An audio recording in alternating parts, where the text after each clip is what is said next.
Chapter 9 അല്ലേ? 8 ആണ്. Okay, 8 പ്രഭു.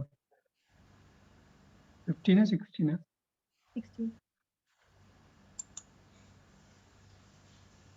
16 അല്ലേ? അല്ലേ?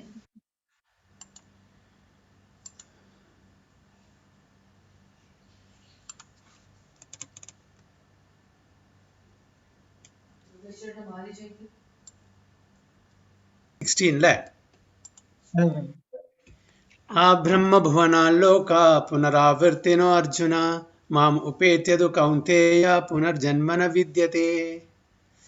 നിഷമാതാജി. ഹരേ കൃഷ്ണ. ആ ബ്രഹ്മഭുവനോ ലോക പുനരാവർത്തിനോർജുന മാമുപേത്യത്തു Kaunteya പുനർജന്മന വിദ്യത്തെ. Translation. Hare Krishna Prabhu. Hare Krishna. From the highest planet in the material world down to the lowest, all are place of misery wherein repeated birth and death take place. But one who attain to my abode, O son of Kunti, never take birth again and again. Very good. From the highest planet in the material world down to the lowest, all are places of misery wherein repeated birth and death take place. But one who attains to my abode, O son of Kunti, never takes birth again. ആ ബ്രഹ്മ ഭുവന ലോക. Okay, അപ്പോൾ ബ്രഹ്മലോകം ഏറ്റവും top most planet ആണ്. അവിടുന്ന് താഴെയുള്ള ലോകന്മാർ, ആ ബ്രഹ്മഭുവന ലോക up to the Brahma planet ലോക പ്ലാനറ്റ് സിസ്റ്റം എഗെയിൻ എന്താണ് റിപ്പീറ്റഡ്ലി അത് വന്നും പോയും കൊണ്ടിരിക്കുന്നു അല്ലേ? ആര്? നമ്മൾ, ജീവജാലങ്ങൾ, എല്ലാ living entities from higher planets. നമ്മുടെ താഴ്ന്ന് മുകളിലേക്ക് മുകളിൽ താഴെ അങ്ങനെ അങ്ങോട്ടും ഇങ്ങോട്ടും പോയിക്കൊണ്ടേയിരിക്കുന്നത്. ഇത് ഈ ഭൗതിക ലോകത്തിലാണ്. ഓക്കെ, അവിടെ എന്താണ് repeated birth and death place അല്ലേ? ജനനം മരണം സംഭവിച്ചുകൊണ്ടിരിക്കുന്നത്. അത് ബ്രഹ്മലോകത്തിലായാലും ശരി, താഴെയുള്ള പാതാള ലോകത്തിലായിരിക്കും ശരി. അപ്പം ഈ ജനന മരണ പ്രക്രിയ അവിടെ നടന്നുകൊണ്ടിരിക്കുന്നു. അവിടെ ആക്ച്വലി പറഞ്ഞാൽ അവിടെ നമ്മളുടെ പോലുള്ള മരണമല്ല. അപ്പർ പ്ലാനറ്റ് സിസ്റ്റം ഇതൊക്കെ വരുന്നുണ്ടോ? Okay okay. അപ്പോൾ അപ്പർ പ്ലാനറ്റ് സിസ്റ്റത്തിന് നമ്മളുടെ പോലുള്ള ഡെത്ത് അല്ല. അവിടെ അവരുടെ പുണ്യം കഴിഞ്ഞാൽ അവരുടെ കാലയളവ് കഴിഞ്ഞ് വീണ്ടും മറ്റുള്ള ലോകത്തിലേക്ക് വരിക, അല്ലെങ്കിൽ മർത്യ ലോകത്തിലേക്ക് വരാനാണ്. പക്ഷെ that means beginning and ending is there. Okay, നമ്മളെ സംബന്ധിച്ചിടത്തോളം നമുക്ക് ജരാവ്യാധി കൂടുതലാണ്, അവർക്ക് അത് കുറവാണ്. പക്ഷേ ഈ 4 പ്രോബ്ലംസ് അവർക്കും ഉണ്ട്. ജന്മ മൃത്യു ജരാവ്യാധി means beginning ending and this miseries is there. അപ്പോൾ അത് താഴത്തെ ലോകത്തിന് ശരി അപ്പർ പ്ലാനറ്റ് സിസ്റ്റത്തിൽ ഇത് ഈ ചക്രം നടന്നുകൊണ്ടേ ഇരിക്കുന്നുണ്ട്. പക്ഷേ എൻ്റെ ധാമത്തിൽ വരുന്ന ആള് ഒരിക്കലും തിരിച്ച് ഇവിടെ വരേണ്ടി വരില്ല എന്നാണ് ഭഗവാൻ പറയുന്നത് അർജുനോട്. അപ്പോൾ എന്താണ് അർജുനോട് പറയുന്നത്? അപ്പോൾ ആര് എൻ്റെ ധാമിൽ വരുന്നു അവർക്ക് ഈ മരണചക്ര വ്യൂഹത്തിൽ വരേണ്ട ഒരു ആവശ്യം വരുന്നില്ല. അത് ബ്രഹ്മലോകത്തിലാണ് ശരി, പാതാള ലോകത്തിലാണ് ശരി, ഈ ചക്രം നടന്നുകൊണ്ടിരിക്കുന്നുണ്ട്, ഈ പ്രക്രിയ നടന്നുകൊണ്ടേയിരിക്കുന്നുണ്ട്. പക്ഷെ എൻ്റെ ധാമിൽ വരുന്ന ഒരുത്തനും ഈ മർത്യ ലോകത്തിലേക്ക് അല്ലെങ്കിൽ ഭൗതിക ലോകത്തിലേക്ക് തിരിച്ചു വരേണ്ട ആവശ്യം വരുന്നില്ല എന്നാണ് പറയുന്നത്. സോ ഓൾ കൈൻഡ്സ് ഓഫ് യോഗീസ്, കർമ്മ, ജ്ഞാന, ഹഠ, etcetera eventually have to attain devotional perfection in Bhakti Yoga or Krishna consciousness before they can go to Krishna's transcendental abode and never return. അപ്പോൾ അത് ഏത് യോഗ പ്രാക്ടീസിന്, കർമ്മയോഗമാണ് ശരി, ജ്ഞാനയോഗം, ഹഠയോഗം, eventually have to attain devotional perfection in bhakti yoga. അപ്പോൾ ഭക്തിയോഗത്തിൽ perfection കിട്ടിയ ഒരു വ്യക്തിക്ക് മാത്രമേ ഈ യോഗ്യത ഉണ്ടാവുള്ളൂ, അതായത് ഭഗവാന്റെ ധാമിൽ പോകാൻ. കാരണം വെച്ചാൽ കർമ്മം കൊണ്ടും ജ്ഞാനം കൊണ്ടും ഹഠയോഗം കൊണ്ടോ അല്ലെങ്കിൽ അഷ്ടാംഗ യോഗം കൊണ്ടോ നമുക്ക് ഈ പെർഫെക്ഷൻ ഭക്തിയോഗത്തിൽ കിട്ടുന്ന പെർഫെക്ഷൻ കിട്ടില്ല. നമുക്ക് മാക്സിമം ബ്രഹ്മജ്യോതി വരെ പോകാനുള്ള ഒരു കഴിവ് കിട്ടിയിരിക്കും, അല്ലെങ്കിൽ സ്വർഗം പോലുള്ള ഉപരിലോകത്തിലേക്ക് പോകാനുള്ള യോഗ്യത ലഭിക്കാം. പക്ഷെ ഭഗവാന്റെ ധാമിലേക്ക് പോകാനുള്ള യോഗ്യത ഒരേ ഒരു ഒറ്റ യോഗ്യതയാണ് ഭക്തിമാർഗം, ഭക്തിയോഗം മാത്രമേ ഉള്ളൂ. Those who attain to higher material planets, the planets of the demigods, are again subjected to repeated birth and death.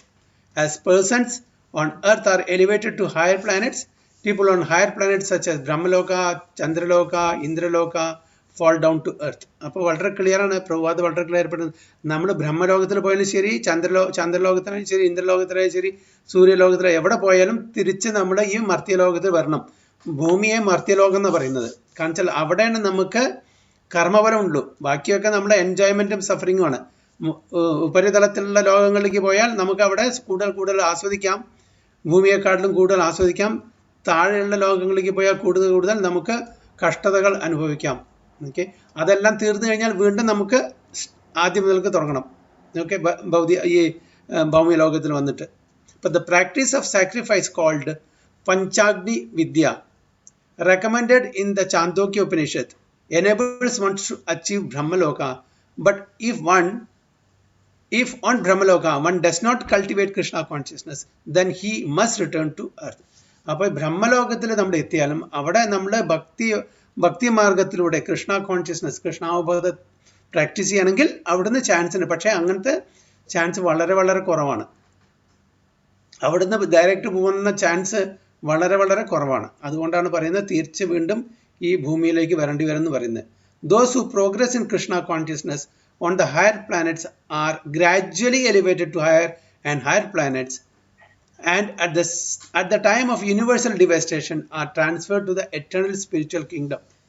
Baladeva Vidyabhushana in his commentary on Bhagavad Gita quotes this verse.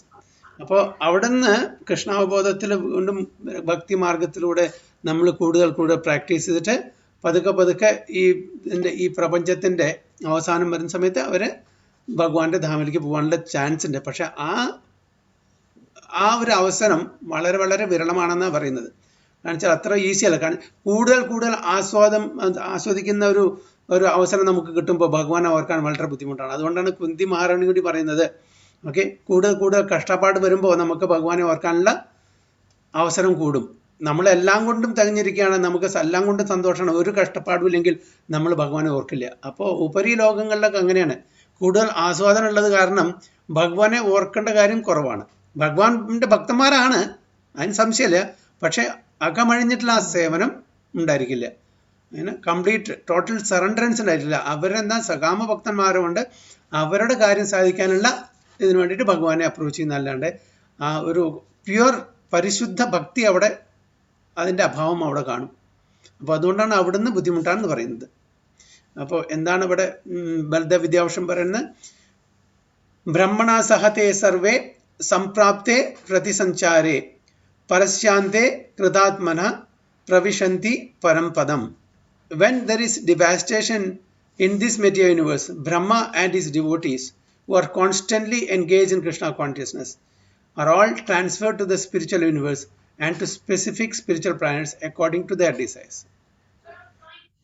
Baladev Vidyabhushan പറയുന്നത് total devastation, ഈ material, ഈ ഭൗതിക ലോകത്തിൻ്റെ annihilation വരുമ്പോൾ, complete നാശം വരുമ്പോൾ, ബ്രഹ്മാവും ആ പ്ലാനറ്റിലുള്ള ഉപരി ലോകങ്ങളിലുള്ള ഭക്തന്മാരും, അതായത് who are constantly engaged in Krishna consciousness, അപ്പോൾ കംപ്ലീറ്റ് പരിശുദ്ധ ഭക്തന്മാരെ പറ്റിയാണ്, all transferred to the spiritual universe and to specific spiritual planets according to their desires. അപ്പോൾ ആ മോക്ഷം, അങ്ങനെ ഭഗവാന്റെ ധാമിന് പോകാൻ അർഹതപ്പെട്ട ഭക്തന്മാർ മാത്രം അവരുടെ ആഗ്രഹം അനുസരിച്ചുള്ള ധാമിലേക്ക് ട്രാൻസ്ഫർ ചെയ്യപ്പെടുന്ന പറയുന്നത്. അപ്പോൾ അവിടുന്ന് റൂൾ ഔട്ട് ചെയ്യാൻ പറ്റില്ല. From there also we can, but it's a very very gradual process, very cumbersome project. അതാണ് കണ്ടിട്ട് ബുദ്ധിമുട്ടുള്ളൊരു ഇതാണ്, ടാസ്ക്കാണ് അവിടുന്ന് പോകാന്ന് പറഞ്ഞാൽ. പക്ഷേ ഇവിടുന്ന് വളരെ ഈസിയാണ്. ഓക്കെ, ഈ ഭൂമിയിൽ നിന്ന് പോകാൻ വളരെ ഈസിയാണ്. കാരണം this is the exit point. ഇത് എക്സിറ്റ് പോയിന്റ് ആവുകൊണ്ട് ഇവിടുന്ന് വളരെ ഈസിയാണ്. അവിടെ വളരെ ബുദ്ധിമുട്ടാണ്. അത്രയ്ക്കും പരിശുദ്ധമായിട്ട് അങ്ങനത്തെ ഒരു എൻവയോൺമെന്റിൽ ഇത്രയും പരിശുദ്ധമായിട്ടുള്ള ഭക്തി, ഭഗവാനോടുള്ള അകമഴിഞ്ഞ സ്നേഹം ഉണ്ടാവുമെന്ന് പറയുന്നത് കുറച്ച് ബുദ്ധിമുട്ടുള്ള കാര്യമാണ്. ഇവിടെ നമ്മുടെ സുഖ ദുഃഖ സമ്മിശ്രമായിട്ടുള്ളൊരു ജീവിതമായതുകൊണ്ട് നമുക്ക് ഭഗവാനെ ഓർക്കാനും നമുക്ക് അതിൻ്റെ എല്ലാ കാര്യങ്ങളും നമുക്ക് ഇവിടെ സൗകര്യം കിട്ടുന്നതുകൊണ്ട് ഇവിടെ കൂടുതൽ നമുക്ക് ചാൻസ് ഉണ്ട്, അവസരമുണ്ട് ഭഗവാന്റെ ധാമിലേക്ക് പോകാൻ.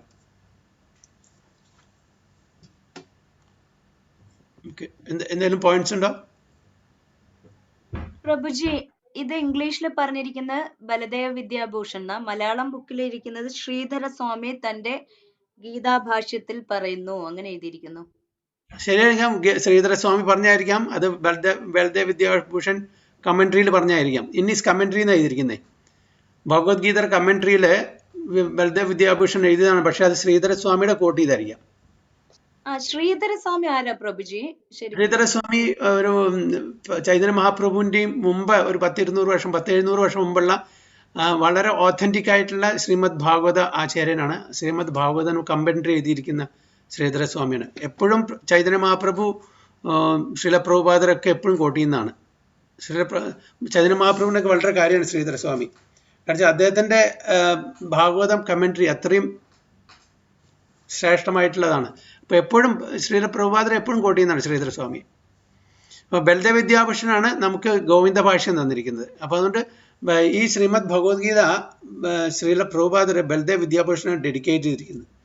അദ്ദേഹം കാരണമാണ് നമ്മുടെ ഈ ബ്രഹ്മ മാധവ് ഗൗഡിയ സമ്പ്രദായത്തിന്റെ ഒരു അസ്തിത്വം തന്നെ പറയാം. മറ്റുള്ള സമ്പ്രദായങ്ങളെ അക്സെപ്റ്റ് ചെയ്തിട്ടുണ്ടായിരുന്നില്ല, പക്ഷെ ബലദേവ് വിദ്യാഭൂഷൺ ഭാഷ്യം എഴുതിയതിനു ശേഷം, ഗോവിന്ദ ഭാഷ്യം എഴുതിയതിനു ശേഷമാണ് നമുക്ക് ഒരു ആ ഗൗഡിയ ഇതിന് ഒരു അസ്തിത്വം തന്നെ വന്നത് പറയാം. അതുകൊണ്ട് ഈ ആചാര്യന്മാരൊക്കെ വളരെ പ്രഗത്ഭരായിട്ടുള്ള ആചാര്യന്മാരാണ്. വിശ്വനാഥ് ചക്രവർത്തി ഠാക്കൂര, ബലദേവ് വിദ്യാഭൂഷൺ, ശ്രീധര സ്വാമി, ഇവരൊക്കെ വളരെ പ്രഗത്ഭരായിട്ടുള്ള ആചാര്യന്മാരാണ് ഈ നമ്മുടെ സമ്പ്രദായത്തിൽ. പ്രഭുജി, ബലദേവ് വിദ്യാഭൂഷൺ എഴുതുന്നതിന് മുമ്പ് നമുക്ക് ഭാഷയില്ല എന്ന് പറയുന്നത്, അത് എഴുതിയ ബുക്ക് ഇല്ല എന്നാണോ ഉദ്ദേശിക്കുന്നത്? അതായത് സാധാരണ വേദങ്ങൾക്ക് വേദാന്ത സൂത്രം എന്ന് പറഞ്ഞിട്ട് ഒരു ഭാഷ എഴുതണം. ഏതൊരു പരമ്പരയിലും ശരി, ഏതൊരു സമ്പ്രദായത്തിലും ശരി, ആ ഭാഷ്യം എഴുതിയാലേ അത് ഒരു ഓഥന്റിക് ആയിട്ടുള്ള അക്സെപ്റ്റ് ചെയ്യുള്ളൂ.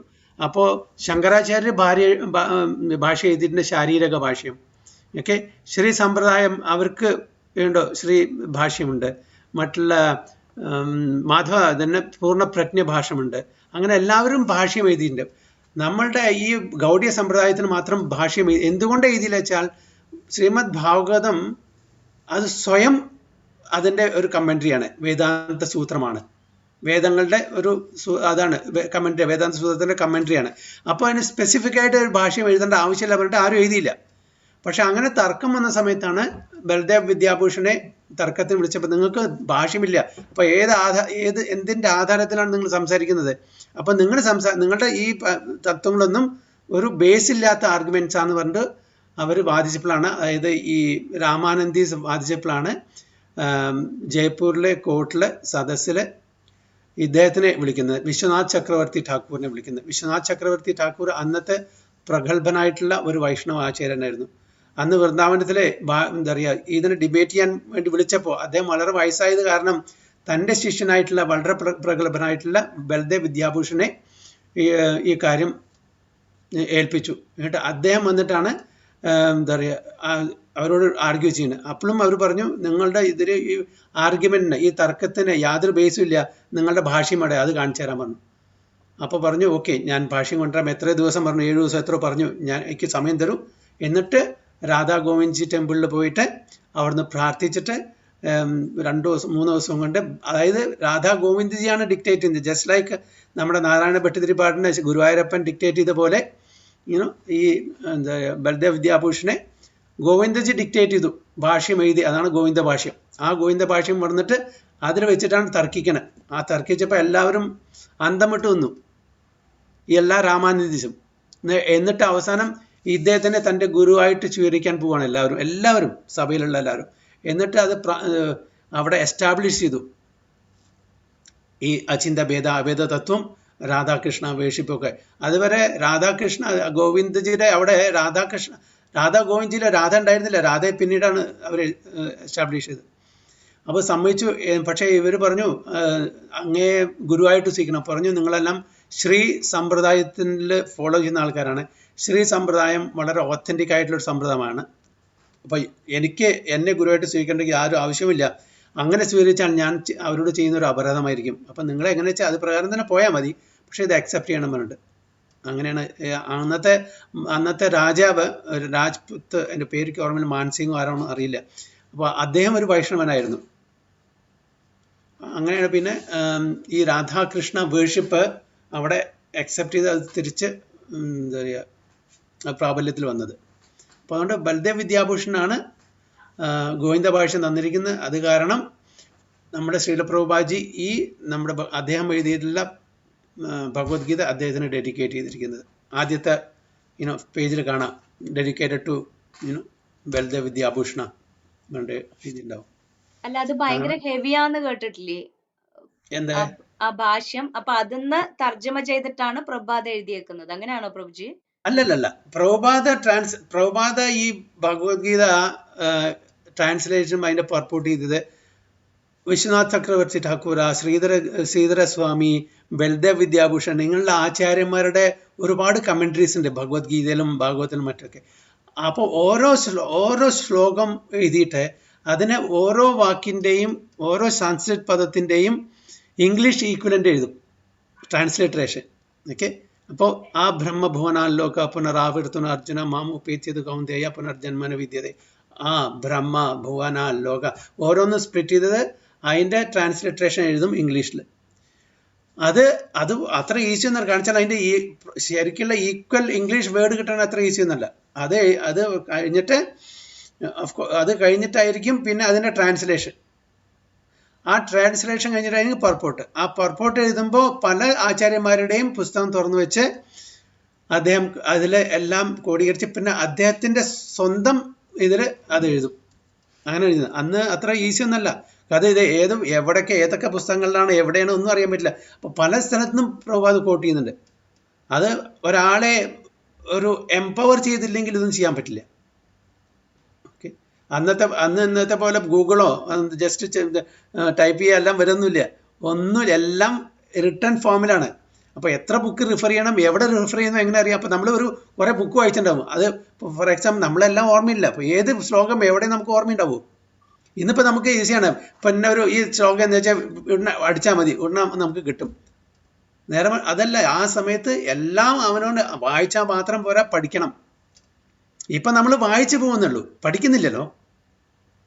ഇപ്പോൾ എന്നോട് ഇപ്പോൾ എന്നെ ശ്ലോകം ഏത് ചാപ്റ്ററിൽ ഏതില്ലാന്ന് പറഞ്ഞാൽ എനിക്ക് ഓർമ്മ ഉണ്ടാവില്ല, കാരണം നമ്മൾ വായിച്ചു പോവാണ്. അപ്പോൾ അതെല്ലാം പഠിച്ച് ഇതൊക്കെ ഏത് ഉപനിഷത്തിലാണ്, ഏത് പുരാണങ്ങളിലാണ്, ഏത് വേദങ്ങളിലാണ്, ആരെപ്പോൾ പറഞ്ഞു, ഏത് സന്ദർഭത്തിൽ പറഞ്ഞു, ആരോട് പറഞ്ഞു, ഈ കാര്യങ്ങളെല്ലാം നമുക്ക് അറിഞ്ഞിരിക്കണ്ടേ. അപ്പോൾ ഇതൊക്കെ എക്സാക്ട്ലി അതല്ല, ഒരു ശ്ലോകം വായിച്ചിട്ട് അതിൻ്റെ താല്പര്യത്തിൽ അതിന് കണക്റ്റഡ് ശ്ലോകം ഏതാണ് അതറിഞ്ഞിരിക്കണം, അത് എവിടെ കിട്ടണം. It's not easy. അപ്പോൾ ഒരു ശ്ലോകം തന്നെ നമ്മളോട് പറയാണ് അതിനെ പറ്റിയിട്ട് റിലേറ്റഡ് ശ്ലോകങ്ങൾ എടുത്തിട്ട് ഒരു പർപ്പോർട്ട് എഴുതാൻ പറഞ്ഞാൽ നമുക്ക് it may takes months together for us. Okay, ഇത്രയും 18,000 ശ്ലോകങ്ങളിൽ നമ്മൾ ഭാഗവതത്തിലും 700 ശ്ലോകങ്ങൾ ഭഗവത്ഗീതയിലും പിന്നെ ചൈതന്യ ചരിതാമൃതയിലും എനിക്ക് അറിയില്ല എത്ര ശ്ലോകങ്ങളാണെന്ന്. ഇത് എത്രയും ശ്ലോകങ്ങളുടെ ഈക്വൽ വേർഡ് ടു വേർഡ് മീനിങ്ങും അതിൻ്റെ ട്രാൻസ്ലേഷനും എലോബറേറ്റ് പർപ്പോർട്ടും ഈ 11 കൊല്ലം കൊണ്ടാണ് പ്രഭുപാദ ചെയ്തിരിക്കുന്നത്. ഓക്കെ, ഒരു മനുഷ്യായുസ് മുഴുവൻ എടുത്താലും ചെയ്യാൻ പറ്റാത്ത ഒരു കാര്യമാണ് 11 വർഷം കൊണ്ട് ചെയ്തിരിക്കുന്നത്. അതുമാത്രമല്ല വേറെയും എത്രയോ ബുക്സ്, ഇനി അതുമാത്രമല്ല എത്രയോ ഇൻ്റർവ്യൂസ്, എത്രയോ പേഴ്സണൽ ലെറ്റേഴ്സ്, 5,000+ ലെറ്റേഴ്സിൻ്റെ ഓൾറെഡി റെക്കോർഡുണ്ട്. ഈ 10-11 വർഷം കൊണ്ട് 5,000 പരം ലെറ്റർ തൻ്റെ ശിഷ്യന്മാർക്ക് എഴുതിയിട്ടുണ്ട്. അത് ചില 1 പേജ് ഒന്നല്ല, എത്രയോ ലോങ് ലെറ്റേഴ്സാണ്. ഓക്കെ, അതല്ലാണ്ട് എത്രയോ ഇൻ്റർവ്യൂസ്, 14 തവണ ലോകം മുഴുവൻ കറങ്ങി. അതിൻ്റെ ഇടയിൽ മസാജിങ്, അതിൽ മോർണിംഗ് വാക്ക്, ഒരുപാട് എന്താ പറയുക TV interviews, radio interviews. Okay, പിന്നെ ഈ ഭക്തന്മാരെ എല്ലാം A to Z കാണിച്ച് ഒന്നും അറിയാത്ത ഭക്തന്മാരാണ്. എന്താണ് വേദിക് ലൈഫ് എന്ന് പറഞ്ഞാൽ ABC അറിയാത്ത ഭക്തന്മാർ. ഇവരെല്ലാം ഇതെല്ലാം വേണ്ട വിധത്തിൽ ചട്ടവട്ടങ്ങൾ പഠിപ്പിച്ച് ഈ 11 വർഷം, അതും അഡ്വാൻസ് ഏജിൽ. നമ്മളുടെ യൂത്ത് ഏജിലാണെങ്കിൽ ഓക്കെ, ഇത് 70 വയസ്സിലാണ് തുടങ്ങുന്നത്. 70 വയസ്സിൽ വന്നിട്ട് 82ാമത്തെ വയസ്സിൽ ഈ ലെഫ്റ്റ് ദ വേൾഡ്. അപ്പോൾ ഈ 11-12 വർഷത്തിനുള്ളിൽ ഇത്രയൊക്കെ ചെയ്യിച്ച് തീർക്കുക എന്ന് പറഞ്ഞാൽ ഇതൊരു സാധാരണ മനുഷ്യന് ചെയ്യാൻ പറ്റാത്തൊരു കാര്യമാണ്. അതുകൊണ്ടാണ് പ്രഭുപാദയ്ക്ക് ഇത്രയും വളരെ ഇമ്പോർട്ടൻസ് നമ്മൾ കൊടുക്കുന്നത്. കാരണം ഈസ് എ പ്രീ എമിനൻ്റ് ആചാര്യ, സാധാരണ ഒരു വ്യക്തിയല്ല, ഒരു ആചാര്യനാണ് അദ്ദേഹം. അപ്പോൾ അതാണ് വളരെ വളരെ ഒരു പ്രധാനപ്പെട്ട കാര്യം നമ്മൾ മനസ്സിലാക്കേണ്ട പ്രഭുപാദയെ പറ്റിയിട്ട്. അതാണ് പ്രഭുപാദയുടെ ലീലാമൃതം നമ്മൾ വായിച്ചാൽ അറിയാം. നിങ്ങളൊക്കെ ചിലപ്പോൾ മാതാജി വായിക്കുന്നുണ്ട്. അപ്പോൾ പ്രഭുപാദയുടെ ഇമ്പോർട്ടൻസ് അറിയണമെന്നുണ്ടെങ്കിൽ ഈ പ്രഭുപാദയിൽ ഇപ്പോൾ ഞാൻ ഇന്ന് ജസ്റ്റ് ഒരു മെസ്സേജ് കാണുകയായിരുന്നു. ജഗസാക്ഷി പ്രഭു 125ാമത്തെ വർഷമാണ് പ്രഭുപാദ ജനിച്ചിട്ട്. കേരളത്തിലെ എല്ലാ സ്കൂളിലെ ലൈബ്രറികളിലും 12,000-ൽ പല ശ്രീമദ് ഭഗവത്ഗീത, ഭാഗവതം സെറ്റ്, അങ്ങനെ പല പുസ്തകങ്ങളും എന്താ പറയുക ഫ്രീ ആയിട്ട് വിതരണം ചെയ്യുന്നുണ്ട്. അപ്പം അതിൻ്റെ കൂടെ ഏതോ ഒരു ഭക്തൻ 1000 പ്രഭുപാദ ലീലാമൃത ബുക്ക് വിശിഷ്ടമായിട്ടുള്ള വ്യക്തികൾക്ക്, MLA, പിന്നെ ജഡ്ജ്, അങ്ങനെ IAS ഓഫീസർ, IPS ഓഫീസർ, അങ്ങനത്തെ വ്യക്തികൾക്ക് കൊടുക്കാനുള്ള ഒരു ചടങ്ങാണ് ഇപ്പോൾ അവർ ഏറ്റെടുത്തിരിക്കുന്നത്. ഇപ്പം ഇന്നൊരു ജസ്റ്റ് മെസ്സേജ് കൊണ്ടു. അപ്പോൾ അങ്ങനെയൊക്കെ അവരൊക്കെ വായിച്ചു കഴിഞ്ഞാൽ, അവരൊക്കെ ഇത് പ്രഭുപാദ ആരാണെന്ന് മനസ്സിലാക്കി കഴിഞ്ഞാൽ പ്രഭുപാദയുടെ പേരും പ്രശസ്തിയും കൂടും. പിന്നെ ഈ പാതയിൽ ഒരുപാട് ആൾക്കാർ വരും എന്നുള്ളത് കൊണ്ടുകൂടിയാണ് അങ്ങനെ ചെയ്യുന്നത്. അപ്പോൾ ഒരുപാട് ട്രൈ ചെയ്യുന്നുണ്ട്. കേരളത്തിൽ മാത്രമാണ് വളരെ മോശമായിട്ടുള്ളൊരിത് വരുന്നത്. പ്രഭുജി, പക്ഷെ അതിശയം തോന്നുന്നു. നമ്മളൊക്കെ ഇപ്പൊ ഇവിടെ വന്നത് കൊണ്ടല്ലേ പ്രഭാതയെ കുറിച്ച് കേൾക്കുന്നത്. എവിടെയും പഠിച്ചിട്ടോ ഒന്നുമില്ല. കാരണം നമ്മളുടെ സെക്യുലർ നാടാണല്ലോ. നമ്മുടെ നാട് സെക്യുലർ ആണല്ലോ. നമ്മളുടേത് മാത്രം വേണ്ട, ബാക്കിയെല്ലാം നമുക്ക്. കാരണം മൈനോറിറ്റി അവരെ മാത്രം പ്രീതിപ്പെടുത്തുക, മെജോറിറ്റിക്ക് യാതൊരു ആവശ്യമില്ല. അപ്പൊ നമ്മളെ തന്നെ, അത് നമ്മളെ തഴയുന്നത് നമ്മുടെ ആൾക്കാരാണേ. GK-യിൽ ഏതിലോ പഠിപ്പിക്കായിരുന്നു പ്രഭുജി, മുഗൾ ഭരണ സമയത്ത് ഇന്ത്യയുടെ ഗോൾഡൻ ഏജ് ആയിരുന്നു എന്ന് പറഞ്ഞിട്ട്. അപ്പൊ അവൻ ചോദിച്ചു, മാം അങ്ങനെയാണെങ്കിൽ പിന്നെ എന്താ ഔറംഗസീബ് ഇങ്ങനെയൊക്കെ ചെയ്തില്ലേ, ഒരുപാട് നശിപ്പിക്കുകയൊക്കെ ചെയ്തില്ലേ എന്ന് അവൻ എടുത്ത് ചോദിച്ചപ്പോ, ഇല്ല, അത് ചിലവര്, വളരെ കുറച്ചു പേര് പറയുമായിരുന്നു. അല്ല, അതാണ് നമ്മൾ പഠിക്കുന്നത്. അങ്ങനെയാണ് നമ്മുടെ ബ്രിട്ടീഷ് എഡ്യൂക്കേഷൻ സിസ്റ്റം വന്നപ്പോൾ ഒരുപാട് എല്ലാം നമ്മുടെ ചരിത്രം മുഴുവൻ തിരുത്തി എഴുതി അവർക്ക് ആവശ്യമനുസരിച്ചിട്ട് ആരപ്പോൾ റീസെൻ്റ്ലി ആരാ പറഞ്ഞത്, മറ്റേ ഈ പ്രഭുവിനെ തോന്നുന്നു. അതായത് മുഗളന്മാർ വന്നിട്ട് അവർ നമ്മുടെ അമ്പലങ്ങളെ കുറെ നശിപ്പിച്ചു, കുറെ ലൂട്ട് ചെയ്ത് കൊണ്ടുപോയി. പക്ഷേ ബ്രിട്ടീഷുകാർ വന്നിട്ട് കംപ്ലീറ്റ് നമ്മുടെ അടിത്തറയെ നശിപ്പിച്ചു. എക്സാക്ട്ലി കറക്റ്റാണത്. കംപ്ലീറ്റ് നമ്മുടെ ഫൗണ്ടേഷനെ അവർ കുഴി തോണ്ടി എന്ന് പറയാം. മറ്റേത് അവർ കുറെ ലൂട്ട് ചെയ്ത് കൊണ്ടായി, കുറെ അമ്പലങ്ങൾ നശിപ്പിച്ചു. പക്ഷെ നമ്മളുടെ ഫൗണ്ടേഷനെ നശിപ്പിച്ചത് ബ്രിട്ടീഷുകാരാണ്. അതെ, അവരാണ് നമ്മളോട് ഏറ്റവും കൂടുതൽ ക്രൂരത ചെയ്തതെന്ന്. എന്നിട്ട് ആൾക്കാർ പറയും അവർ അഞ്ചൽ സിസ്റ്റം കൊടുന്നില്ലേ, റെയിൽവേ ഇത് കൊടുന്നില്ലേ, അത് കൊടുന്നില്ലേ, ഇത് കൊടുന്നില്ലേ, ഇംഗ്ലീഷ് സൗകര്യത്തിന് വേണ്ടിയിട്ടായിരുന്നു. പെട്ടെന്ന് പറഞ്ഞ പോലെ കട്ടെടുത്ത സാധനങ്ങളോ എടുത്തിട്ട് പോവാൻ. അല്ല പ്രഭുജി, ഇപ്പൊ ഇവരുടെ സ്കൂളിലും കൂടി ഹിസ്റ്ററി ടീച്ചേഴ്സ് ഒക്കെ എത്ര അവര് ശരിക്കും ഇന്ത്യക്കാരാണ്, നമ്മുടെ നാട്ടിലുള്ള ആൾക്കാരാണ് പഠിപ്പിക്കുന്നത്. പക്ഷെ അവർക്ക് ഇപ്പോഴും അവരുടെ ആ ഒരു ലോയാലിറ്റി എന്ന് പറയുന്നത് മുസ്ലിം ആ മുഗൾ ഭരണത്തോടും അവരോടൊക്കെ തന്നെയാണ് കേട്ടോ. ശരിക്കും അവരുടെ ആ ടീച്ചിങ്ങിലൊക്കെ നമുക്ക് മനസ്സിലാക്കാൻ പറ്റുന്നത്. അതല്ല, ഈവൻ നമ്മുടെ ഹിന്ദു സമുദായത്തിന് ഇതിന്റെ ശരിക്കും സത്യാവസ്ഥ അറിയുന്നില്ല. അവരോട് പിന്നെ ഇപ്പൊ നിച്ചു പറഞ്ഞില്ലേ, എന്താ പറയുക, നിച്ചോട് പറയും ഉണ്ടാണ്ടിരിക്കാൻ പറയും, അങ്ങനത്തെ കാര്യങ്ങളും പറയാൻ പാടില്ല എന്ന് പറയും ടീച്ചർ. ആക്ച്വലി അവർ പഠിപ്പിക്കുക, അത് ഗവൺമെൻറ്റേതാണ്, സിലബസ് ആണ് പഠിപ്പിക്കാൻ. പക്ഷേ അവരുടെ ഉള്ളിൽ അവരങ്ങനെ അത്ര ഇതായിട്ടിരിക്കില്ല. പക്ഷെ അവർക്കും അറിയില്ല, നമ്മുടെ ആൾക്കാർക്ക് തന്നെ, ഹിന്ദു സമുദായത്തിന് അറിയില്ല നമ്മൾ എന്താണ് ആക്ച്വലി എന്താണെന്നുള്ളത്. ഇതാണ് എൻ്റെ ഒരു കണ്ടീഷൻ. കേരളത്തിൽ എസ്പെഷ്യലി ആർക്കും ഇങ്ങനെയൊന്നും അറിയില്ല. ശരിയാണ്. കേരളത്തിൽ വളരെ ബുദ്ധിമുട്ടാണ്. കേരളത്തിൽ പറഞ്ഞാട്ട് മനസ്സിലാവൂല. If you take Andhra, Tamil Nadu, Karnataka, other states, in your state government, Muslim or minority ministers are very less. നമ്മുടെ സ്റ്റേറ്റിൽ അവരാണ് കൂടുതൽ ഉണ്ടാവുന്നത്. എഡ്യൂക്കേഷൻ മുഴുവൻ അവരുടെ കയ്യിലാണ്. അപ്പൊ അവരെന്താണ് ആഗ്രഹിക്കുന്നത് അത് മാത്രമേ പാഠപുസ്തകത്തിൽ വരുള്ളൂ. നമ്മുടെ എത്രയോ പ്രഗത്ഭരായിട്ടുള്ള ആൾക്കാരുണ്ട്, അവരെ പറ്റി ഒരു വാക്കും വരില്ല. ഉണ്ടെങ്കിൽ തന്നെ അത് വിപരീതമായിട്ട് അവർ കോട്ട് ചെയ്യുകയും ചെയ്യുള്ളൂ. പ്രഭുജി, എന്റെ മനസ്സിലൊക്കെ ടിപ്പു സുൽത്താൻ എന്ന് പറഞ്ഞാൽ ഭയങ്കര എന്തോ വലിയൊരാളായിരുന്നു. കാരണം അച്ഛൻ തന്നെ പണ്ട് കോട്ടയിലൊക്കെ കൊണ്ട് കാണിച്ചു, ടിപ്പു സുൽത്താന്റെ കുതിര എന്ന് പറഞ്ഞ ഈ കിടങ്ങെടുത്ത് അങ്ങോട്ട് ചാടുന്നൊക്കെ പറയുമ്പോൾ നമ്മുടെ മനസ്സിൽ എങ്ങാണ്ട് വലിയൊരാളായിരുന്നു. പിന്നെ പഠിപ്പിച്ചത് അങ്ങനെയാണ്. ഹിസ്റ്ററി മുഴുവൻ അവരെ പ്രൈസ് ചെയ്തിട്ടുള്ള കാര്യങ്ങൾ തന്നെ പഠിച്ചിട്ടുള്ളൂ. നമ്മുടെ ഒരു രാജാക്കന്മാരുടെ ഒന്നും നമ്മൾ പഠിച്ചില്ല. ശ്രീകൃഷ്ണ ദേവരായനെ കുറിച്ച് ആർക്കൊക്കെ അറിയാം? ആർക്കും അറിയില്ല. അതെ അതെ അതെ. ഛത്രപതി ശിവജിയെ കുറിച്ച് പറഞ്ഞ അയാൾ RSS ആയി BJP. അപ്പൊ പിന്നെ കാഷായ വസ്ത്രം ഇട്ട് കൊടുക്കുക അവർക്ക്. Okay, so when there is a devastation of this material universe, Brahma and his devotee who are constantly engaged in Krishna consciousness, all are transferred to the spiritual universe and to specific spiritual planets according to their desires. അല്ലേ? അപ്പൊ അവരുടെ ആ സമയത്തുള്ള consciousness അവബോധം അനുസരിച്ചിട്ട് എന്താണ് ആഗ്രഹങ്ങൾ, എന്താണ് കർമ്മഫലം, അതനുസരിച്ചിട്ടുള്ള കർമ്മഫലം. ഓഫ് കോഴ്സ് കർമ്മഫലം ഉണ്ടായിരിക്കില്ല സ്പിരിച്വൽ പ്ലാനറ്റ്സിലാണെങ്കിൽ, കർമ്മ ന്യൂട്രൽ ആയിരിക്കും. ഏത് ലോകത്തിലേക്കാണ്, ആരോടാണ് ആസക്തി, ഏത് ഭഗവാനോടാണ് ആസക്തി, ഏത് ഡേറ്റിയാണ് ആസക്തി വെച്ചാൽ അതനുസരിച്ചുള്ള വൈകുണ്ഠ ലോകത്തിലോ ഗോലോകത്തിലോ അങ്ങനെയുള്ള ലോകത്തിലേക്ക് അവർ തിരിച്ചു പോകുന്നവരാണ്. എനിക്ക് വേറെ വല്ല പോയിന്റ്സ് ഉണ്ടോ?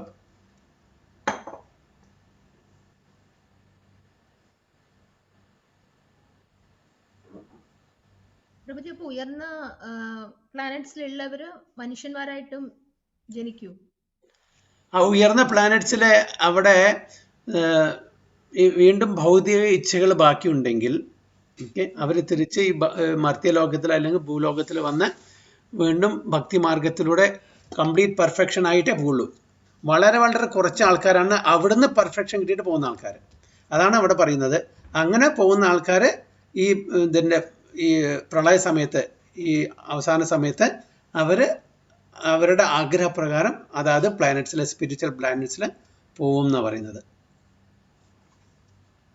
പക്ഷെ കൂടുതൽ ചാൻസ് തിരിച്ച് ഇവിടെ തന്നെ വരികയാണ്.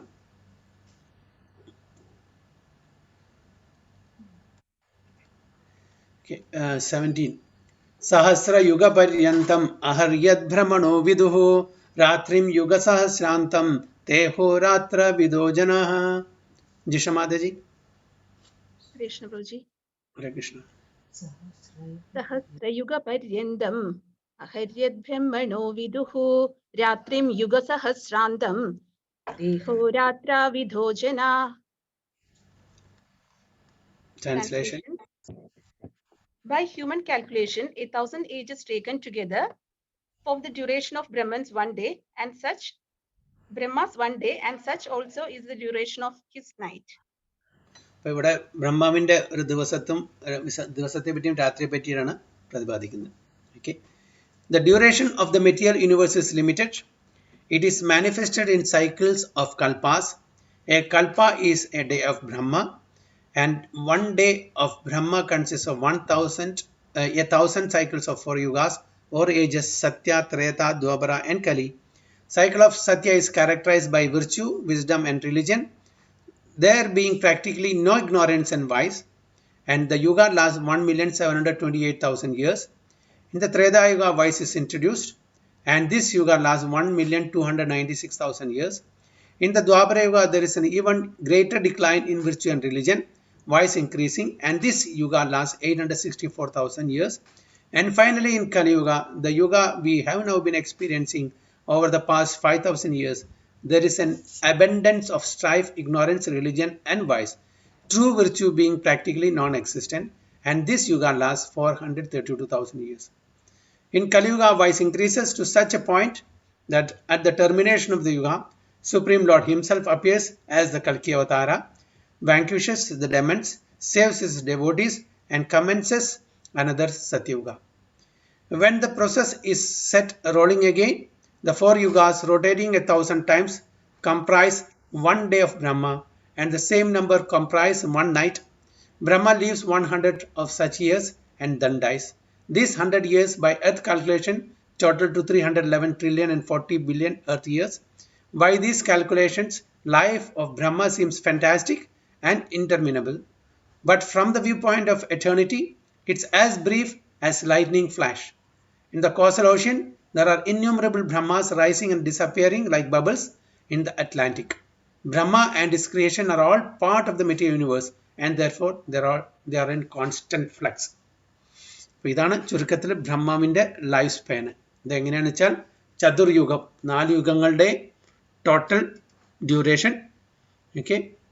അതിനെ ഒരു 12 മണിക്കൂർ എന്ന് വെച്ചാൽ ദിവസം, ഡേ ടൈം മാത്രം എടുക്കുമ്പോൾ എന്താണ് ആണ് അത്രയും രാത്രി. ഓക്കെ, അങ്ങനെ നമ്മൾ 100 കൊല്ലം കണക്കാക്കുമ്പോൾ 311 ട്രില്യൺ 40 ബില്യൺ ഇയേഴ്സ് വരും ബ്രഹ്മാവിൻ്റെ വയസ്സ്.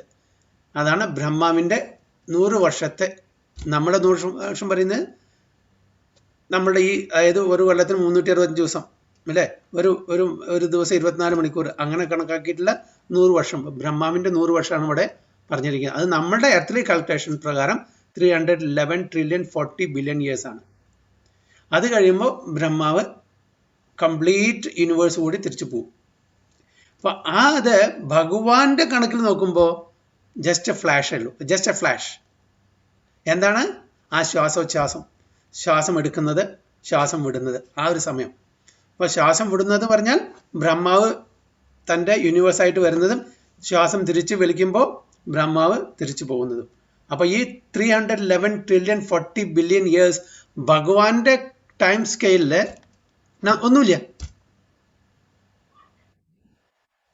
മനസ്സിലാക്കില്ല? നമ്മുടെ ടൈം സ്കെയിൽ അയ്യോ 311 ട്രില്യൺ 40 ബില്യൺ ഇയേഴ്സ് പറഞ്ഞാൽ നമുക്ക് ഈവൻ ആലോചിക്കാൻ കൂടി പറ്റില്ല.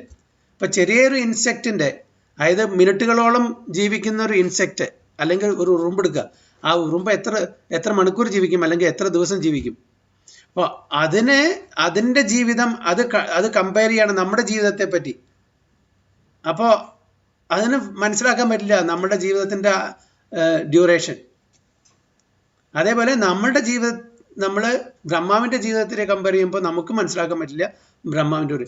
പക്ഷേ ബ്രഹ്മാവിൻ്റെ ഡ്യൂറേഷൻ ഭഗവാന്റെ ടൈം സ്കെയിൽ ഒന്നുമില്ല. ജസ്റ്റ് മഴക്കാലത്ത് ഒരു ലൈറ്റ്നിങ് വന്ന് പോകുന്ന പോലെ ഉള്ളൂ. That is the life duration of Brahma. അതാണ് പറയുന്നത്. ആൻഡ് ഇറ്റ്സ് ബ്രഹ്മാസ് ആൻഡ് അങ്ങനത്തെ ഇന്യൂമറബിൾ ബ്രഹ്മാണ്ട വരുന്നു പോയിക്കൊണ്ടിരിക്കുന്നു. അത് just like bubbles comes and goes in the Atlantic. സമുദ്രത്തിൽ ചെറിയ ചെറിയ കുമിളകൾ വന്നും പോയിക്കൊണ്ടിരിക്കുന്നില്ലേ, അതേപോലെ ഉള്ളൂ ഈ പ്രപഞ്ചത്തിൽ ഈ ബ്രഹ്മാണ്ടങ്ങൾ വരുന്നതും പോകുന്നതും. എത്ര ബ്യൂട്ടിഫുൾ ആയിട്ട് അതിനെ പറഞ്ഞിരിക്കുന്നത്. And they are in constant flux. ഇത് വന്നും പോയിക്കൊണ്ടേയിരിക്കുന്നു. നമുക്കിത് എത്ര വലിയ കാര്യങ്ങളായിട്ട് തോന്നുന്നു അല്ലേ?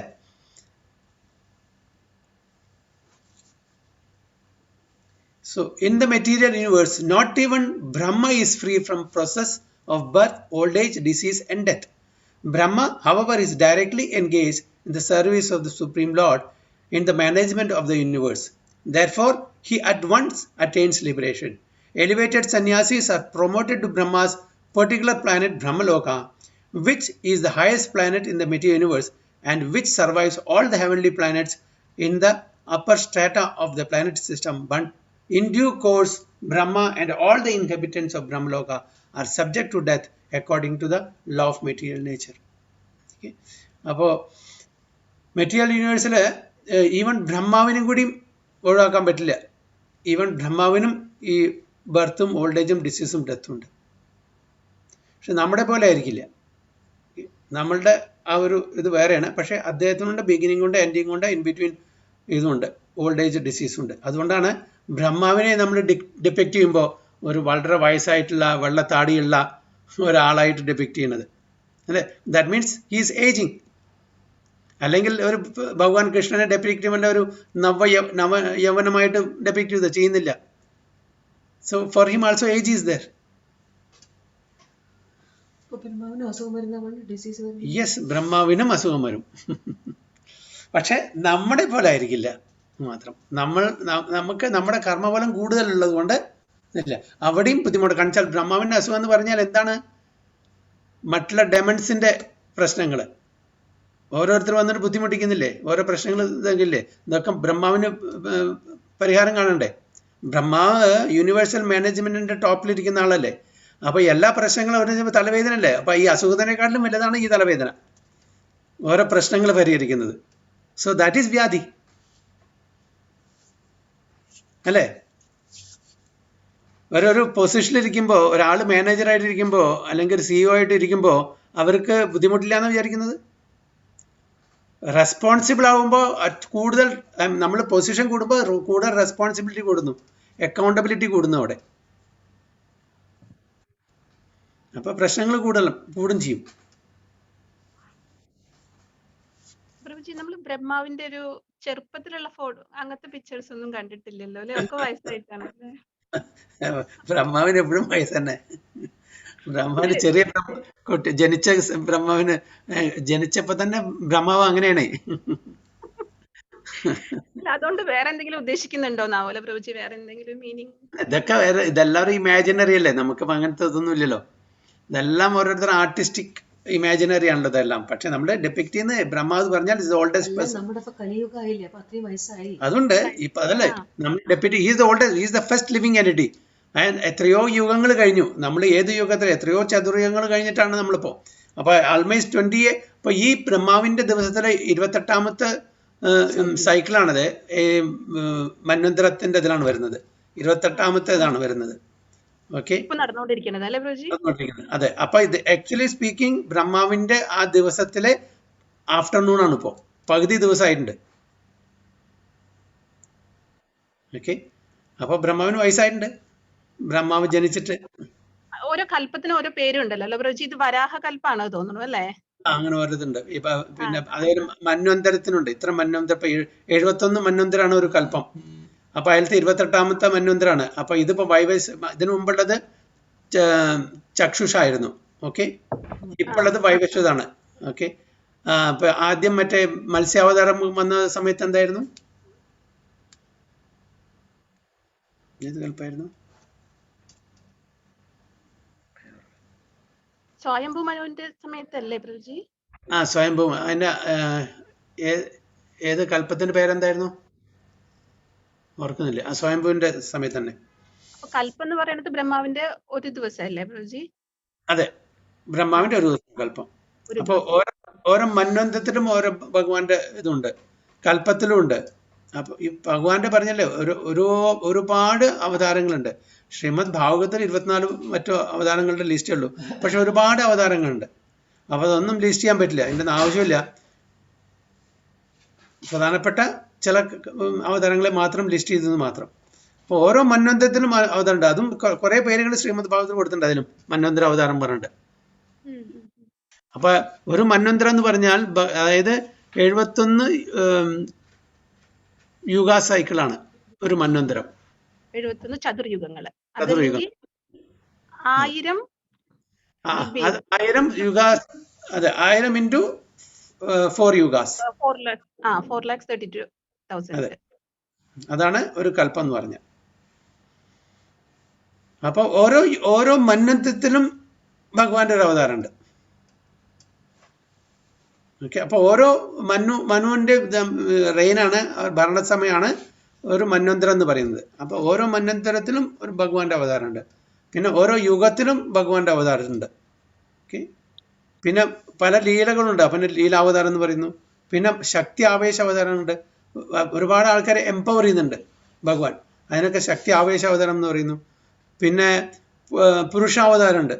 ഓക്കെ, ഭഗവാൻ 3 പുരുഷനായിട്ട് വരുന്നുണ്ട് ഇല്ലേ? വിഷ്ണു, യെസ്. പിന്നെ ക്ഷീരോദായ വിഷ്ണു. പിന്നെ ലീലാവതാരങ്ങളുടെ, യുഗാവതാരങ്ങളുടെ, മന്വന്തര അവതാരങ്ങളുടെ, അങ്ങനെ 6 ടൈപ്പുള്ള അവതാരങ്ങൾ പറയുന്നുണ്ട്.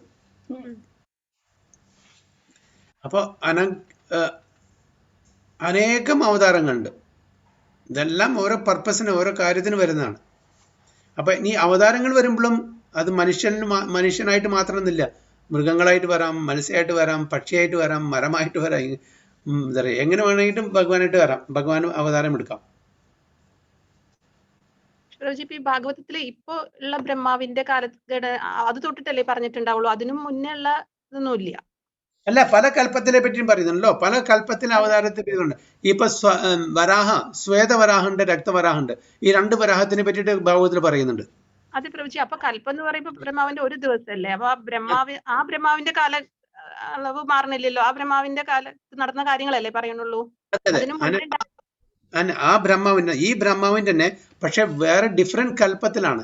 ഡിഫറെന്റ് കൽപ്പം എന്ന് പറഞ്ഞാൽ വീണ്ടും ഒരു വീണ്ടും വന്നില്ല. അതായത് ഒരു രാത്രിയാകുമ്പോ ബ്രഹ്മാവ് ഉറങ്ങുന്നു, അപ്പൊ എല്ലാം പോയില്ലേ, പിന്നെ വീണ്ടും തിരിച്ച് സൃഷ്ടിക്കുന്നില്ലേ. അപ്പൊ അതേപോലെ തന്നെ ഓരോ കൽപ്പത്തിലും ഡിഫറെന്റ് ലീലാസ് നടക്കുന്നുണ്ട്. അപ്പൊ ഒരു അപ്പൊ അതുകൊണ്ടാണ് സുഖദേവ ഗോസ്വാമി 2 വരാഹ അവതാരം, സെയിം കൽപ്പത്തിലെ അവതാരമല്ല, രക്തവരാഹം ശ്വേതവ. ഈവൻ നരസിംഹ ലീല ഈവൻ ചില ലീലകൾ ഈ ഭൂലോകത്തിൽ നടന്നതല്ല. ഓക്കെ, ചില ലീലകൾ ഈ ഭൂലോകത്തിലല്ല നടന്നിരിക്കുന്നത്, ഈ ഭൂമിയിലല്ല, മറ്റുള്ള സ്ഥലങ്ങളിലാണ് നടന്നിരിക്കുന്നത്. ഇപ്പൊ നരസിംഹ ലീലൊന്നും ഈ ഭൂമിയിൽ നടന്നല്ല, പാലാഴി മഥനം ഈ ഭൂമിയിൽ നടന്നല്ല. ഓക്കെ, അപ്പൊ അതുകൊണ്ട് പലതും പല സ്ഥലത്തും നടന്നതാണ് സുഖദേവ് ഗോസ്വാമി വിവരിക്കുന്നത്. അപ്പൊ അതുകൊണ്ട് ചിലപ്പോ നമുക്കത് മനസ്സിലാക്കാൻ ബുദ്ധിമുട്ടായിരിക്കും, എങ്ങനെ നടക്കുക. അപ്പൊ പാലാഴി മഥനം എന്ന് പറഞ്ഞുള്ള ആരും ഇതൊന്നും നമുക്ക് ഈവൻ ഇമാജിൻ കൂടി ചെയ്യാൻ പറ്റുന്നില്ല. വസുകിയെ കൊടുന്നതും മന്ദാര പർവ്വതം കൊടുന്നതും വസുകിയെ കയറായിട്ട് വെച്ച് കടയുന്നതും ദേവന്മാരും അസുരന്മാരും, ഇത് നമുക്ക് ഈവൻ ഇമാജിൻ. പക്ഷെ അത് സത്യമാണ്, കാര്യം സത്യമാണ്. പക്ഷെ നമ്മളുടെ ലോജിക്കിനും നമ്മളുടെ ഈ ലിമിറ്റഡ് സെൻസസും ഉപയോഗിച്ചിട്ട് അത് മനസ്സിലാക്കാനുള്ള കഴിവില്ല എന്ന് മാത്രം. അപ്പൊ അതുകൊണ്ട് ഭാഗവതത്തിൽ പലതും കോൺട്രഡിക്ടറി ആയിട്ട് നമുക്ക് തോന്നാമെങ്കിലും അത് സത്യാവസ്ഥയാണ് നമ്മൾ എടുക്കണം. നമ്മളുടെ മനസ്സിലാക്കാനുള്ള കഴിവിന്റെ പരിമിതി കാരണം നമ്മൾ മനസ്സിലാക്കുന്നില്ല. പക്ഷെ ഇത് ഭാഗവതമാണ്, ഭഗവാൻ വ്യാസദേവൻ രചിച്ചതാണ്, അതിൽ യാതൊരു കുറവും കുറ്റവും ഉണ്ടാവില്ല. അത് അതേപടി അക്സെപ്റ്റ് ചെയ്യുക, നമുക്ക് മനസ്സിലാക്കാൻ പറ്റിയില്ലെങ്കിലും. പ്രഭുജിയുടെ ക്ലാസ്സിൽ, സുദർശക പ്രഭുവിന്റെ ക്ലാസ്സിൽ പറഞ്ഞിട്ടുണ്ടായിരുന്നു പ്രഭുജി, ടൈമും സ്പേസും എല്ലാം ഡിഫറെന്റ് ആയി വരുന്നുണ്ട്. യുഗങ്ങൾ മാറുന്നതോറും സത്യയുഗത്തിലുള്ള ആ സ്പേസും ഒരാളുടെ ഹൈറ്റും അതൊന്നും അല്ലല്ലോ, നമ്മൾക്ക് അതൊന്നും ഇമാജിൻ ചെയ്യാനേ പറ്റില്ല എന്നുള്ളത്. നമുക്ക് അത് നമ്മളെപ്പോഴും നമ്മളുടെ എന്താ പറയുക, നമ്മളുടെ ഒക്കെ എല്ലാം അബ്സല്യൂട്ട് അല്ല, നമ്മളെല്ലാം റിലേറ്റീവ് ഇതിലാണ് തന്നെ. ഇപ്പൊ ഒരു നമ്മൾ പറയുന്നത് ഡോക്ടർ പ്രഭാത പറയുന്നില്ലേ, ഡോക്ടർ ഫ്രോക്സ് ഫിലോസഫി. ഓക്കെ, കിണറ്റിലിരിക്കുന്ന തവളയ്ക്ക് അതിന്റെ വ്യാപ്തി എത്രയെന്ന് അറിയാം. ഒരു കിണറ്റില് അത് പുറം ലോകം കണ്ടില്ല, എപ്പോഴും കിണറ്റിലാണ്. അപ്പൊ സമുദ്രത്തിൽ നിന്ന് ഒരു തവള വന്നിട്ട് എന്താ പറയുക കിണറ്റിൽ വരികയാണ്, എന്നിട്ട് ആ തവള പറയാ, നീ നിന്റെ കിണറിൽ ഇത്രയുള്ളൂ വ്യാപ്തി, ഇത്രേ വെള്ളമുള്ളൂ, ഞാൻ സമുദ്രം എന്ന് പറഞ്ഞാൽ ഇതിന്റെ 10 ഇരട്ടി ഉണ്ടാവുമോ? അപ്പൊ ഒരു റിലേറ്റീവ് തിങ്കാണ്, കാണിച്ചാൽ അതിനെ ഫാത്തം ചെയ്യാൻ പറ്റില്ല, മനസ്സിലാക്കാൻ പറ്റുന്നില്ല. അപ്പൊ കിണറ്റിലെ തവള ഇതിന്റെ 10 ഇരട്ടി, അല്ലെങ്കിൽ 20 ഇരട്ടി, അല്ലെങ്കിൽ 100 ഇരട്ടി. അപ്പൊ അതിന് മനസ്സിലാക്കാൻ പറ്റുന്നില്ല ഈ സമുദ്രത്തിന്റെ വ്യാപ്തിയും സമുദ്രത്തിന്റെ ആഴവും കാര്യങ്ങളൊന്നും. അപ്പൊ നമ്മളെല്ലാം നമ്മളുടെ ആ മെന്റാലിറ്റി, നമ്മളുടെ മനസ്സിന്റെ ഇന്ദ്രിയങ്ങളുടെ കഴിവനുസരിച്ചുള്ള ചിന്തയ്ക്ക് നമുക്ക് പോകാൻ പറ്റും. അല്ലെങ്കിൽ എന്താ പറയുക, 24 അടിയുള്ള ഒരു മനുഷ്യനെ, ഫോർ എക്സാമ്പിൾ സത്യയുഗത്തിലുള്ള ആൾ 24 അടി ഉണ്ട് വിചാരിക്കട്ടെ. ഓക്കെ, നമുക്ക് ഈവൻ ആലോചിക്കാൻ പറ്റില്ല അങ്ങനത്തെ മനുഷ്യൻ. അത് ശരിയാണോ? ഇതെല്ലാം കെട്ടുകഥകളല്ലേ? എങ്ങനെ ഒരാൾ ജീവിക്കാം? കാരണം മാതാജി പറഞ്ഞ പോലെ അന്നത്തെ ടൈമും സ്പേസും ഇന്നത്തെ ടൈമും സ്പേസും റിലേറ്റീവ് ആണ് നമുക്ക്. പിന്നെ ഉപരിലോകങ്ങളിലെ ടൈമും സ്പേസും നമ്മുടെ ടൈമും സ്പേസും വ്യത്യാസമുണ്ട്. അപ്പൊ നമുക്ക് അത് മനസ്സിലാക്കാൻ ബുദ്ധിമുട്ടാണ്. അപ്പൊ അതുകൊണ്ടാണ് പറയുന്നത്, ശാസ്ത്രം എന്താണ് പറയുന്നത് അക്സെപ്റ്റ് ചെയ്യാം. അപ്പോൾ ഭഗവാന്റെ ആ കഴിവും ഭഗവാന്റെ ഈ ടൈം സ്കെയിൽ ഇതൊക്കെ ഇനി അത് പോട്ടെ, ഇത് നമ്മുടെ ഭൗതിക ലോകത്തെ പറ്റി. ഇപ്പോൾ നമ്മൾ ആധ്യാത്മിക ലോകത്തിൽ പോകുന്ന ടൈം പറഞ്ഞിട്ട് എലിമെന്റേ ഇല്ല, അവിടെ പാസ്റ്റും ഇല്ല ഫ്യൂച്ചറും ഇല്ല, എവറിത്തിങ് ഈസ് പ്രസന്റ്. നമ്മൾ എങ്ങനെ മനസ്സിലാക്കാൻ പറ്റുമത്?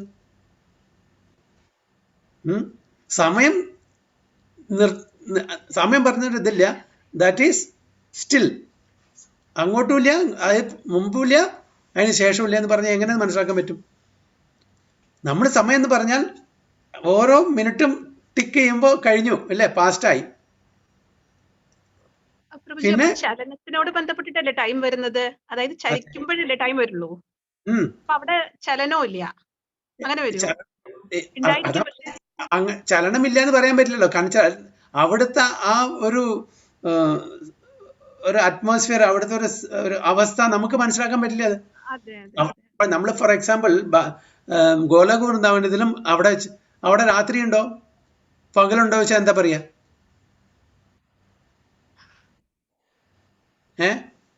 ഗോലോക വൃന്ദാവനത്തിൽ രാത്രി പകലുണ്ടോ വെച്ചാൽ എന്താ പറയാ? സൂര്യനുള്ളിടത്തല്ലേ രാത്രിയും പകലും വരുള്ളൂ. അവിടെ സൂര്യന്റെ ആവശ്യമുണ്ടോ? ഭഗവാന്റെ പ്രഭയിലാണ്, എല്ലാം ഭഗവാന്റെ പ്രഭയിലാണ്. അവിടെ സൂര്യന്റെ എന്താ പറയുക അപ്പിയറൻസില്ല ഡിസപ്പിയറൻസില്ല. അപ്പൊ അവിടെ രാത്രിയും പകലും വരേണ്ട ആവശ്യമില്ല. 24 മണിക്കൂർ അങ്ങനത്തെ ഒരു കണക്കൊന്നും വെക്കേണ്ട ആവശ്യമില്ല, സമയമില്ല അവിടെ. പക്ഷെ അവിടെ നടക്കുന്നുണ്ടോ? രാത്രിയും പകലുണ്ടോ? ഉണ്ടാവുമോ? ഈ എന്താ പറയുക രാസ ഡാൻസും പൂർണിമയിലും ഇതൊക്കെ എങ്ങനെ നടക്കുന്നത്? പിന്നെ ഭഗവാന്റെ എന്താ പറയുക രാസലീലങ്ങൾ എങ്ങനെ നടക്കുന്നത്? ഉണ്ട്. അല്ല അപ്പൊ ഉണ്ട് പ്രഭുജി, അവിടെ രാത്രിയും പകലും ഉണ്ടായിരിക്കും. പക്ഷെ ഇവിടത്തെ രാത്രിയും പകലും ആയിരിക്കില്ല അവിടെ. അവിടെ അതായത് ഭഗവാന്റെ ഇച്ഛ അനുസരിച്ചിട്ട് അവിടെ രാത്രിയും പകലും വന്നു. അവിടെ ഒരു നിയമമില്ല. ഇവിടുത്തെ പ്രകൃതി നിയമം പോലെ അവിടെ ഒരു നിയമമില്ല. ഭഗവാൻ എന്താ ആഗ്രഹിക്കുന്നു? ഇപ്പൊ പകലാണെങ്കിൽ പകൽ, ഇപ്പൊ രാത്രിയാണെങ്കിൽ ഭഗവാന്റെ എന്താണ് ഇച്ഛ, ഏത് ലീലകൾ കളിക്കാനാണ് ഇച്ഛ, അതനുസരിച്ച് അവിടെ രാത്രി വരുന്നു, പകൽ വരുന്നു, എന്താ പറയുക രാക്ഷസന്മാർ വരുന്നു, എല്ലാം വരുന്നു. ഓക്കെ, ഇത് അതായത് ഭഗവാനും ഭഗവാന്റെ ഉറ്റ മിത്രങ്ങളുമായിട്ടുള്ള ആ ഒരു സ്നേഹബന്ധം കൂടുതൽ കൂടുതൽ ആസ്വദിക്കാനുള്ള ഒരു അവസരം ഉണ്ടാക്കി കൊടുക്കുകയാണ് ഭഗവാൻ അവിടെ ചെയ്യുന്നത്. അവിടെ ഒരു പ്രപഞ്ച നിയമമില്ല. ഭഗവാൻ ആഗ്രഹിക്കുന്നതാണ് നിയമം. അതാണ് ഗോലോക വൃന്ദാവനം. ഭഗവാൻ എന്താ ആഗ്രഹിക്കുന്നു? ഇപ്പൊ രാത്രിയാണെങ്കിൽ രാത്രി, പകലാണെങ്കിൽ പകല്, രാക്ഷസം വരണമെങ്കിൽ രാക്ഷസം വരും. അതുകൊണ്ടാണ് ഗോലോക വൃന്ദാവനത്തില് ഭഗവാൻ സ്വയം ഭഗവാനാണെന്ന് മറക്കുന്നു, ബാക്കിയുള്ള ഭക്തന്മാരും ഇത് ഭഗവാനാണെന്ന് മറക്കുന്നു. അപ്പോഴാണ് ഈ ഏറ്റവും ഇൻറ്റിമേറ്റ് ലവിങ് റിലേഷൻഷിപ്പ് നടക്കുന്നുള്ളൂ. മാധുര്യഭാവത്തിലും വാത്സല്യഭാവത്തിലും സഖഭാവത്തിലും ദാസ്യഭാവത്തിലും ശാന്തഭാവത്തിലും. അപ്പൊ ഇതിന്റെ ഈ ആസ്വാദനം കൂട്ടാൻ വേണ്ടിയിട്ട് ഭഗവാൻ പല പല ക്രീഡകളും കളിക്കുന്നു. അവിടെ ഭഗവാനും മറക്കുന്നു താൻ ഭഗവാനാണെന്ന്, ഭഗവാന്റെ ഭക്തന്മാരും മറക്കുന്നു അതായത് ഇത് ഭഗവാനാണെന്നുള്ളത്. അപ്പോഴേ ഏറ്റവും ഉത്തമമായിട്ടുള്ള ഈ ഭക്തിയിൽ ഏർപ്പെടാൻ പറ്റുള്ളൂ. ഇത് നമുക്ക് വൈകുണ്ഠത്തിൽ കിട്ടില്ല. അപ്പൊ ഈ ഗോലോക വൃന്ദാവനത്തിലെ ഈ 5 തരത്തിലുള്ള ഈ സമ്പർക്കം, ഭഗവാനും ഭഗവാന്റെ ഭക്തന്മാരായിട്ടുള്ള ഈ ഇടപഴകല് മറ്റുള്ള ഒരു ലോകത്തിലും ആധ്യാത്മിക ലോകത്തിലും കിട്ടാത്തതാണ്. ഇതാണ് ചൈതന്യ മഹാപ്രഭു നമുക്ക് തന്നിരിക്കുന്നത്. അത് ചൈതന്യ മഹാപ്രഭുവിന്റെ എക്സ്ക്ലൂസീവ് ഗിഫ്റ്റാണ് നമുക്ക്. ഇത് വേറെ ഒരു സമ്പ്രദായം തന്നിട്ടില്ല. അതാണ് ചൈതന്യ മഹാപ്രഭുവിന്റെ ഗൗഡി സമ്പ്രദായം ഭഗവാൻ സ്വയം വന്നിട്ട് നമുക്ക് തന്ന ടോപ്പ് മോസ്റ്റ് എൻജോയ്മെന്റാണ് നമുക്ക് തന്നിരിക്കുന്നത്. ഇത് വേറെ ശ്രീ സമ്പ്രദായവും പറയില്ല, രുദ്ര സമ്പ്രദായവും പറയില്ല, മധവ സമ്പ്രദായവും പറയില്ല. ഇത് ചൈതന്യ മഹാപ്രഭുവിന്റെ എക്സ്ക്ലൂസീവ് ഗിഫ്റ്റാണ് ഗൗഡി ഡിവോട്ടീസിന്. അതുകൊണ്ടാണ് that is A top most loving exchange. മാധുര്യം ഭാവം എന്ന് പറഞ്ഞാൽ ബാക്കി എല്ലാ 5 ഭാവങ്ങളും 4 ഭാവങ്ങളും അടങ്ങുന്നതാണ് ഈ മാധുര്യഭാവം. ഇത് വൈകുണ്ഠത്തിനും കൂടി കിട്ടില്ല. അപ്പോൾ അതാണ് ചൈതന്യ മഹാപ്രഭുവിന്റെ ഒരു സ്പെഷ്യാലിറ്റി നമുക്ക് തന്നത്. ടോപ്പ് മോസ്റ്റ് ആണ്. അതായത് രാമാനന്ദറായും ചൈതന്യ മഹാപ്രഭുവും തമ്മിലുള്ള സംവാദത്തില് ചൈതന്യ മഹാപ്രഭു ചോദിക്കാണ് രാമാനന്ദ എന്താണ് ഡിവോഷൻ സർവീസ്, എന്താണ് ഏറ്റവും എക്സ്റ്റാറ്റിക്കില്. അപ്പോൾ ആദ്യം പറയും വളരെ ഇതായിട്ട് വർണ്ണാശ്രമധർമ്മം, അതൊക്കെ വളരെ എക്സ്റ്റേണല്ലേ, കുറച്ചുകൂടി പറയും. അങ്ങനെ പറഞ്ഞിട്ട് ടോപ്പ് മോസ്റ്റ് കോഞ്ചുകൾ ലവ് വരെ എത്തിക്കും. അതായത് ഗോപികമാരും ഭഗവാനും തമ്മിലുള്ള ആ റിലേഷൻ, രാധാറാണിയും ഭഗവാനും തമ്മിലുള്ള റിലേഷൻ, അതിൽ ടൈമും സ്പേസും ഇല്ല, അതിൽ നിയമങ്ങളില്ല, യാതൊന്നുമില്ല, നോ റൂൾസ് ആൻഡ് റെഗുലേഷൻ. അപ്പോൾ ആ തലത്തിലുള്ള ഇത് പക്ഷെ നമുക്കത് പ്രാക്ടീസ് ചെയ്യാൻ പറ്റില്ല. നമുക്ക് നോളജ് തന്നു, പക്ഷെ നമ്മൾ സാധന ഭക്തി ചെയ്ത് അതിന് ക്വാളിഫൈ ചെയ്യുമ്പോൾ മാത്രമേ ആ തലത്തിലേക്ക് പോകാൻ പറ്റൂ. നമ്മളെല്ലാം ബിഗിനേഴ്സ് ആണ്, നമ്മൾ സാധന ഭക്തി പക്ഷെ അറിഞ്ഞിരിക്കണം ഇതാണ് ടോപ്പ് മോസ്റ്റ് എന്നുള്ളത്. നമ്മൾ സാധന ഭക്തി ചെയ്തിട്ട് ഭഗവാന്റെ സ്നേഹം കിട്ടണം. സോ ദിസ് ഈസ്, അതുകൊണ്ടാണ് ചൈതന്യ ചരിതാമൃതത്തിലുള്ള ഓരോ കാര്യങ്ങളും PhD എന്ന് പറയുന്നത്. ഒന്നും അതിൽ മറ്റുള്ള സാധാരണക്കാർക്ക് വായിച്ചാൽ മനസ്സിലാക്കാൻ പറ്റാത്ത കാര്യങ്ങളാണ് അതിലുള്ളത്. ഇപ്പോൾ ഭഗവത്ഗീത ഈസ് ഫിലോസഫി 100%. പക്ഷെ ആ ഫിലോസഫി നമ്മൾ എങ്ങനെ ദൈനംദിന ജീവിതത്തിൽ പ്രാക്ടിക്കലി അപ്ലൈ ചെയ്യണം എന്ന് പഠിപ്പിക്കുന്നതാണ് ഭാഗവതം. ആ ഭാഗവതം പഠിച്ചു കഴിഞ്ഞാൽ ദ ടോപ്പ് മോസ്റ്റ് മെലോ, ഭഗവാനും തൻ്റെ ഭക്തന്മാരായിട്ടുള്ള ഇടയിലുള്ള ടോപ്പ് മോസ്റ്റ് ലെവലുള്ള ആ ബന്ധം സ്ഥാപിച്ചെടുക്കാൻ പറ്റുന്ന ഒന്നാണ് ചൈതന്യ ചരിതാമൃതം. അപ്പോൾ അതുകൊണ്ട് graduate, post graduate, PhD degree, ഇങ്ങനെയാണ് പ്രഭുപാദ പറഞ്ഞിരിക്കുന്നത്. And it is also. ഭഗവത്ഗീതയിലെ ഫിലോസഫി മനസ്സിലാക്കേണ്ട നമുക്ക് ഭാഗവതം മനസ്സിലാവില്ല, ഭാഗവതത്തിലെ ഭഗവാന്റെ പൊസിഷൻ ഗ്രേറ്റ്നെസ് മനസ്സിലാവേണ്ട ചൈതന്യ മഹാപ്രഭുവിന്റെ ലീലയും നമുക്ക് മനസ്സിലാവില്ല. Is sure.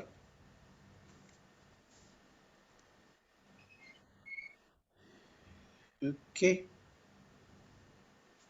ഇനി വേറെ വല്ല പോയിന്റ്സ് ഉണ്ടോ?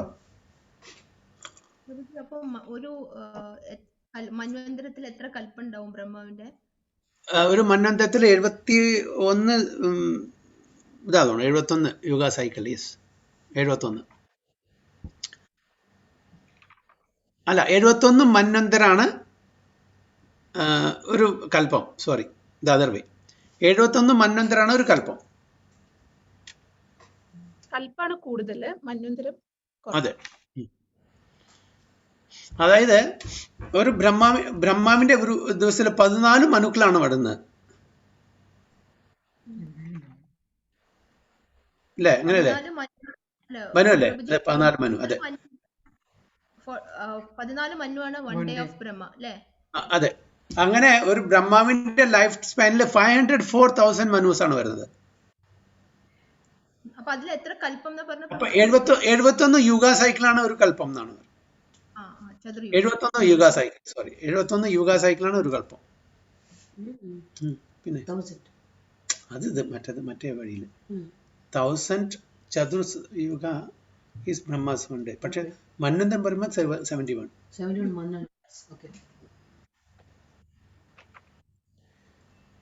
Okay. Text 18. ഇന്നിപ്പോ ക്ലാസ് ഇല്ലേ പ്രഭുജി? നിഷ ചേച്ചിയുടെ ക്ലാസ് ഇല്ലേ?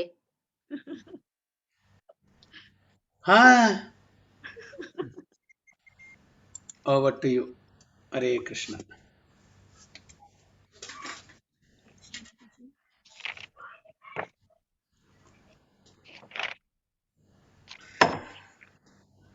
ഓം അജ്ഞാനതിമിരാന്തസ്യ ജ്ഞാനാജ്ഞാനശലാകയാ ചക്ഷുരുന്മീലിതം യേന തസ്മൈ ശ്രീ ഗുരവേ നമഃ.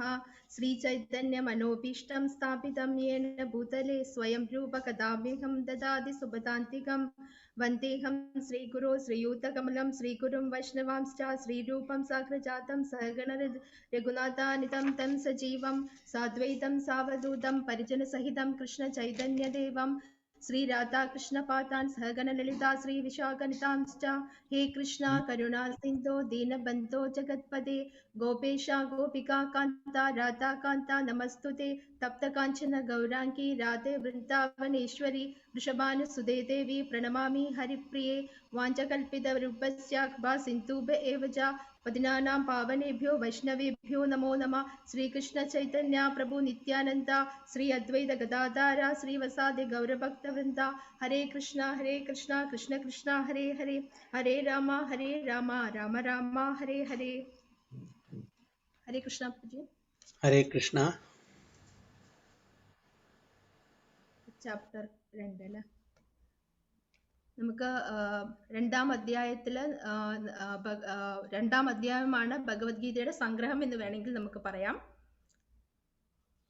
നമുക്ക് ഒന്നാം അധ്യായത്തിൽ നമ്മൾ കണ്ടു അർജുനന്റെ മനസ്സ് പതറുകയും അതുപോലെ ദുഃഖത്തിനും അതുപോലെ അനുകമ്പയ്ക്കും വശംവദനായിട്ട് യുദ്ധം ചെയ്യാനുള്ള നിശ്ചയത്തിൽ നിന്ന് അർജുനൻ പിന്മാറുകയും ചെയ്യുന്നു. അതായത് അർജുനൻ എന്ത് ചെയ്യണം എന്ന് അറിയുന്നില്ല അർജുനൻ.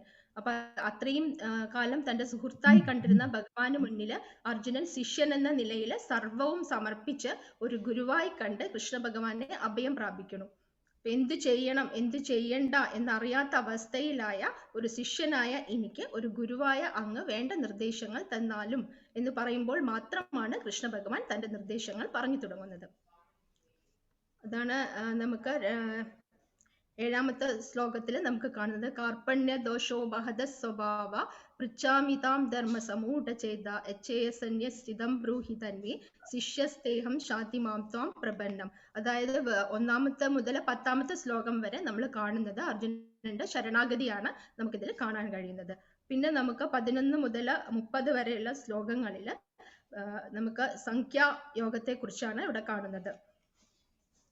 അതായത് ഈ സംഖ്യാതത്വത്തില് നശ്വരവും അശാശ്വതവുമായ ഭൗതിക ശരീരത്തെയും പിന്നെ ജീവാത്മാവിന്റെ ശാശ്വത സ്വഭാവത്തെക്കുറിച്ചും ശരീരവും ആത്മാവും തമ്മിലുള്ള അടിസ്ഥാനപരമായ വ്യത്യാസത്തെക്കുറിച്ചും എല്ലാം ഭഗവാൻ വിവരിച്ചുകൊണ്ട് തന്റെ ഉപദേശങ്ങൾ ആരംഭിക്കുന്നതായിട്ട് നമുക്ക് കാണാൻ പറ്റും.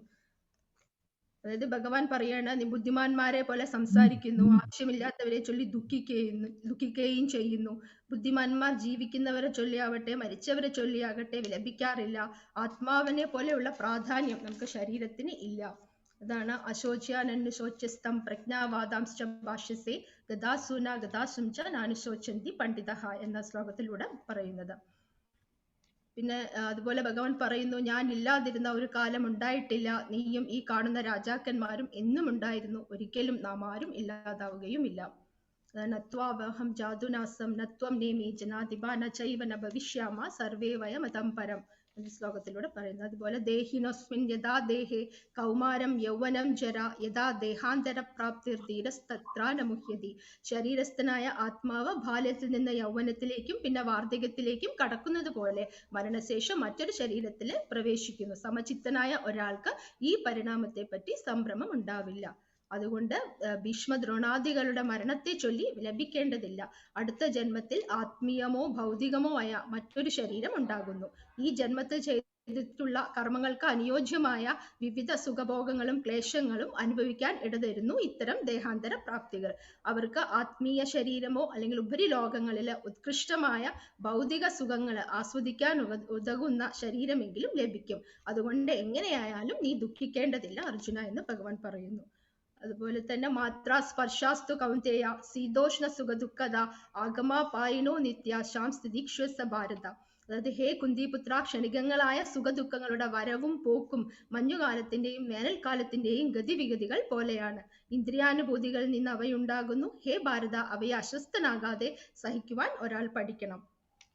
അതായത് ക്ഷത്രിയ ധർമ്മം എന്ന് പറയുന്നത് യുദ്ധം ചെയ്യുക എന്നതാണ്. കാലാവസ്ഥ അസൗകര്യങ്ങളെ വകവെക്കാതെ ഓരോരുത്തരും സ്വന്തം കടമ നിറവേറ്റതുണ്ട്. അതുകൊണ്ട് യുദ്ധം ചെയ്യുക എന്നതാണ് തന്റെ നിയത കർമ്മങ്ങളിൽ നിന്ന് ഒരിക്കലും നമ്മൾ വ്യതിചലിക്കാൻ പാടുകയില്ല. പിന്നീട് ഭഗവാൻ പറയുന്നു, വിജ്ഞാന വേദിയിലേക്ക് ഉയരാൻ ഒരാൾ തനിക്ക് വിധിക്കപ്പെട്ട ധാർമ്മിക നിയമങ്ങൾ അനുസരിക്കുക തന്നെ വേണം. അതായത് ജ്ഞാനം കൊണ്ടും ഭക്തി കൊണ്ടും മാത്രമേ മനുഷ്യന് മായാബന്ധങ്ങളിൽ നിന്ന് മുക്തി ഉണ്ടാവുകയുള്ളൂ. സുഖദുഃഖങ്ങളിൽ അസ്വസ്ഥനാകാതെ രണ്ടിലും കൈവിടാത്ത വ്യക്തി നിശ്ചയമായി മോക്ഷപ്രാപ്തിക്ക് അർഹനാണ് എന്ന് ഭഗവാൻ പറയുന്നു. അതായത് നമ്മുടെ ഭൗതിക ശരീരത്തിന് ഒരു നിലനിൽപ്പില്ല. സനാതനമായ ആത്മാവിന് നാശവുമില്ല. അതുകൊണ്ട് അനശ്വരമായ ആത്മാവിനെ നശിപ്പിക്കുവാൻ ആർക്കും സാധിക്കുകയില്ല. ഈ ഭൗതിക ദേഹത്തിനെ നാശമുള്ളൂ, അതിൽ വാഴുന്ന ജീവാത്മാവ് ശാശ്വതമാണ്, അപരിമേയനും നാശമില്ലാത്തതുമാണ്. അതുകൊണ്ട് അർജുന, നീ യുദ്ധം ചെയ്യുക. നജായതേ മ്രിയതേ വാ കദാചിന്ന അയം ബുദ്ധ്വാ ഭവിതാ ന ഭൂയ അജോ നിത്യ ശാശ്വതോയം പുരാണോ ന ഹന്യതേ അന്യമാനേ ശരീരേ. അതായത് ആത്മാവിന് ഒരിക്കലും ജനന മരണങ്ങളില്ല, അതുണ്ടായിട്ടില്ല, ഉണ്ടാകുന്നില്ല, ഭാവിയിൽ ഉണ്ടാവുകയുമില്ല. അജനും നിത്യനും ശാശ്വതനും പ്രാചീനനുമാണ്. ശരീരം നശിക്കുമ്പോൾ അതിന് മരണമില്ല. പഴകിയ ഉടുപ്പുകൾ മാറ്റി പുതിയവ എടുത്ത് അണിയുന്നത് പോലെയാണ്. ജീർണിച്ചുപയോഗിക്കാൻ കൊള്ളാത്തതായ ഭൗതിക ശരീരങ്ങൾ ഉപേക്ഷിച്ച് ദേഹി പുതുദേഹങ്ങൾ സ്വീകരിക്കുന്നു. അതുപോലെ നമ്മുടെ ആത്മാവിനെ നമുക്ക് ഒരിക്കലും ആയുധങ്ങൾ കൊണ്ട് മുറിക്കാനാവില്ല. അഗ്നിക്ക് ദഹിപ്പിക്കുവാനോ വെള്ളത്തിന് നനയ്ക്കുവാനോ കാറ്റിനെ സൃഷ്ടിപ്പിക്കാനോ കഴിയുകയില്ല. അതാണ് നൈനം ചിന്തതി ശാസ്ത്രാണി നൈനം ദഹതി പാവക നൈചൈനം ക്ലേദയന്ത ബോനശോഷേതി മാരുത എന്നതുകൊണ്ട് ഉദ്ദേശിക്കുന്നത്. ശാശ്വതനും പരിണാമങ്ങൾക്ക് അതീതനും അചഞ്ചലനും നിത്യവുമാണ് ആത്മാവ് എന്നറിയുന്നത് കൊണ്ട് നീ ശരീരത്തെ കുറിച്ച് ദുഃഖിക്കരുത്. ജാതസ്യ ഹി ധ്രുവോ മൃത്യു ധ്രുവം ജന്മ മൃതസ്യ ജ തസ്മാത് അപരിഹാര്യാർത്ഥേ നത്വം ശോസിതും അർഹസി. അതായത് ജനിച്ചവന് മരണം നിശ്ചിതമാണ്, അതുപോലെ മരിച്ചവന് ജനനവും. അതിനാൽ തന്റെ അനിവാര്യമായ കർത്തവ്യ നിർവഹണത്തെ പറ്റി നീ വ്യസനിക്കേണ്ടതില്ല. ദേഹി നിത്യം അവധോയം ദേഹേ സർവസ്യ ഭാരത തസ്മാത് സർവാണി ഭൂതാനി നത്വം ശോസിതും അർഹസി. ദേഹത്തിൽ വസിക്കുന്ന സത്ത അത് അനശ്വരമാണ്, അതിനെ കൊല്ലുവാൻ ആർക്കും സാധ്യമല്ല. അതുകൊണ്ട് ഏതൊരു ജീവനെ കുറിച്ചും നീ വ്യസനിക്കേണ്ടതില്ല. നിന്റെ കർമ്മം യുദ്ധം ചെയ്യുക എന്നതാണ്. അത് ക്ഷത്രിയന്റെ ധർമ്മമാണ്. അതുകൊണ്ട് നീ ഈ ശരീരത്തെയോ മരണത്തെയോ കുറിച്ച് ഓർത്ത് ദുഃഖിക്കേണ്ടതില്ല. അങ്ങനെ ആത്മാവിന്റെ സ്വഭാവത്തെ കുറിച്ചാണ് ഭഗവാൻ അർജുനന് വിവരിച്ചു കൊടുക്കുന്നത് 30 വരെയുള്ള ശ്ലോകങ്ങളിൽ. പിന്നീട് ഭഗവാൻ പറയുന്നത് കർമ്മയോഗത്തെ കുറിച്ചാണ്. അതായത് ലാഭേച്ഛയില്ലാതെ ഫലാസക്തി ഇല്ലാതെ കർമ്മം ചെയ്തതിനെ പറ്റിയാണ് പിന്നീട് ഭഗവാൻ വിവരിക്കുന്നത്. അങ്ങനെ പ്രവർത്തിച്ചാല് കർമ്മബന്ധങ്ങളിൽ നിന്ന് നമുക്ക് മുക്തനാവാം. നേഹാഭിക്രമനാശോസ്തി പ്രതിവ്യായോ ന വിദ്യതേ സ്വൽപ്പമപ്യസ്യ ധർമ്മസ്യ ത്രായതേ മഹതോപേത. ഈ ധർമ്മം അല്പമെങ്കിലും അനുഷ്ഠിക്കുന്നവന് മഹാഭയങ്ങളിൽ നിന്ന് രക്ഷ നൽകുന്ന ഈ വഴിക്ക് പോകുന്നവർ നിശ്ചയദാർഢ്യമുള്ളവരാണ്. ലക്ഷ്യവും ഒന്നു മാത്രം. അതായത് വ്യവസായാത്മികോ ബുദ്ധിരേഖേ കുരുനന്ദന ബഹുശാഖാ ഹന്യന്താശ്ച ബുദ്ധിയോ വ്യവസായ. അതായത് ദൃഢനിശ്ചയം ഇല്ലാത്തവരുടെ ബുദ്ധി പല ശാഖകളോട് കൂടിയതാണ്. പിന്നീട് ഭഗവാൻ പറയുന്നത് ഒരു സ്ഥിതപ്രജ്ഞൻ എങ്ങനെയുള്ളവനായിരിക്കണം എന്നാണ് ഭഗവാൻ പറയുന്നത്. അതായത് ഭോഗൈശ്വര്യത്തിലും സുഖാനുഭവങ്ങളിലും ആത്യാസക്തി ഉള്ളവർക്കും ഇവകളാൽ പരിഭ്രാന്തിയായവർക്കും ഭക്തിപൂർവം ഭഗവത് സേവനം നടത്തുവാൻ വേണ്ടുന്ന നിശ്ചയദാർഢ്യം ഉണ്ടായിരിക്കുകയില്ല. ത്രൈഗുണ്യ വിഷയാവേദ നിസ്ത്രൈഗുണ്യാത് ഭവാർജുന നിർദ്ദന്തോ നിത്യസസ്തുത്വോ നിർയോഗക്ഷേമ ആത്മവാൻ. വേദങ്ങളുടെ മുഖ്യ വിഷയമായ പ്രകൃതിയുടെ 3 ഗുണങ്ങളെ അതിക്രമിക്കണം. ലാഭനഷ്ടങ്ങളെ കുറിച്ചുള്ള ഉത്കണ്ഠകളിൽ നിന്ന് തികച്ചും മുക്തനായി ആത്മാവിൽ മനസ്സുറപ്പിക്കുക. അതായത് ഒരു കൊച്ചു കുളത്തിന് നിറവേറ്റാൻ സാധിക്കുന്ന ആവശ്യമെല്ലാം ഒരു വലിയ ജലസംഭരണി കൊണ്ട് നിർവഹിക്കാം. അതുപോലെ വേദങ്ങളാൽ അധിഷ്ഠിതമായതെന്തും അവയുടെ ഉൾപ്പൊരുൾ അറിയുന്നത് കൊണ്ട് നേടാവുന്നതാണ്. അതുപോലെ തന്നെ സ്വന്തം നിയത കർമ്മം നിർവഹിക്കാനേ അധികാരമുള്ളൂ. കർമ്മഫലങ്ങളില് യാതൊരുവിധ അധികാരവും ഇല്ല. കർമ്മത്തിൽ നിന്നുളവാകുന്ന ഫലങ്ങളുടെ ഹേതു താനാണ് എന്ന് കരുതണ്ട. സ്വകർത്തവ്യം അനുഷ്ഠിക്കാതെ നമുക്ക് ഒഴിയാൻ ആഗ്രഹിക്കുകയും അരുത്. അതുപോലെ സ്ഥിതപ്രജ്ഞ ഇല്ലാത്തവരുടെ അവസ്ഥയെ കുറിച്ചാണ് പിന്നീട് കൃഷ്ണൻ അർജുനനോട് പറയുന്നത്. അതെങ്ങനെയാണ് ഒരുവനെ നാശത്തിൽ എത്തിക്കുന്നത് എന്നും ഭഗവാൻ പറയുന്നു. ധ്യായതോ വിഷയാൻ പുംഷ സംഗസ്തേ ശുഭജായതേ സംഗോ സംജായതേ കാമ കാമത് ക്രോധോ ഭിജായതേ. ഇത് ഇന്ദ്രിയ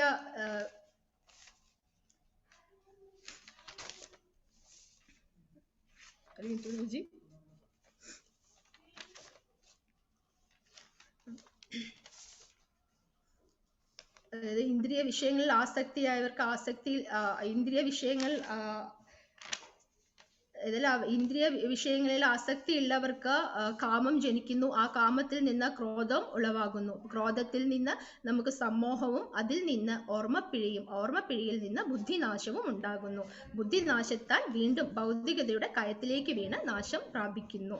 പക്ഷെ സ്ഥിരപ്രജ്ഞനായ ഒരാള് എല്ലാ വൈശ്വിക അഭിലാഷങ്ങളിൽ നിന്നും സ്വയം മുക്തനായിട്ട് എല്ലാത്തരം ഉടമസ്ഥ അവകാശ മിഥ്യാഭാവവും ഉപേക്ഷിച്ചവനായിട്ട് നിഷ്കാമനായി വർത്തിക്കും. അങ്ങനെയുള്ളവർക്ക് ശരിക്കും ശാന്തി നേടുവാൻ കഴിയും. വിഹായ കാമാൻ സർവാൻ പുംശ്ചരതി നിസ്പൃഹ നിർമ്മമോ നിരഹങ്കാര ശാന്തിമ ഗച്ഛതി. ഏതൊന്നിൽ എത്തിയാലാണ് മനുഷ്യനെ വിഭ്രാന്തി ഒഴിയുന്നത് അവൻ ആത്മീയവും വൈദികവുമായ പദത്തിൽ നിലയുറപ്പിച്ച് മരണവേളയിലും അതേ സ്ഥിതി തുടർന്നുവാൽ തീർച്ചയായും അവൻ ഭഗവൻ ധാമത്തിൽ എത്തും.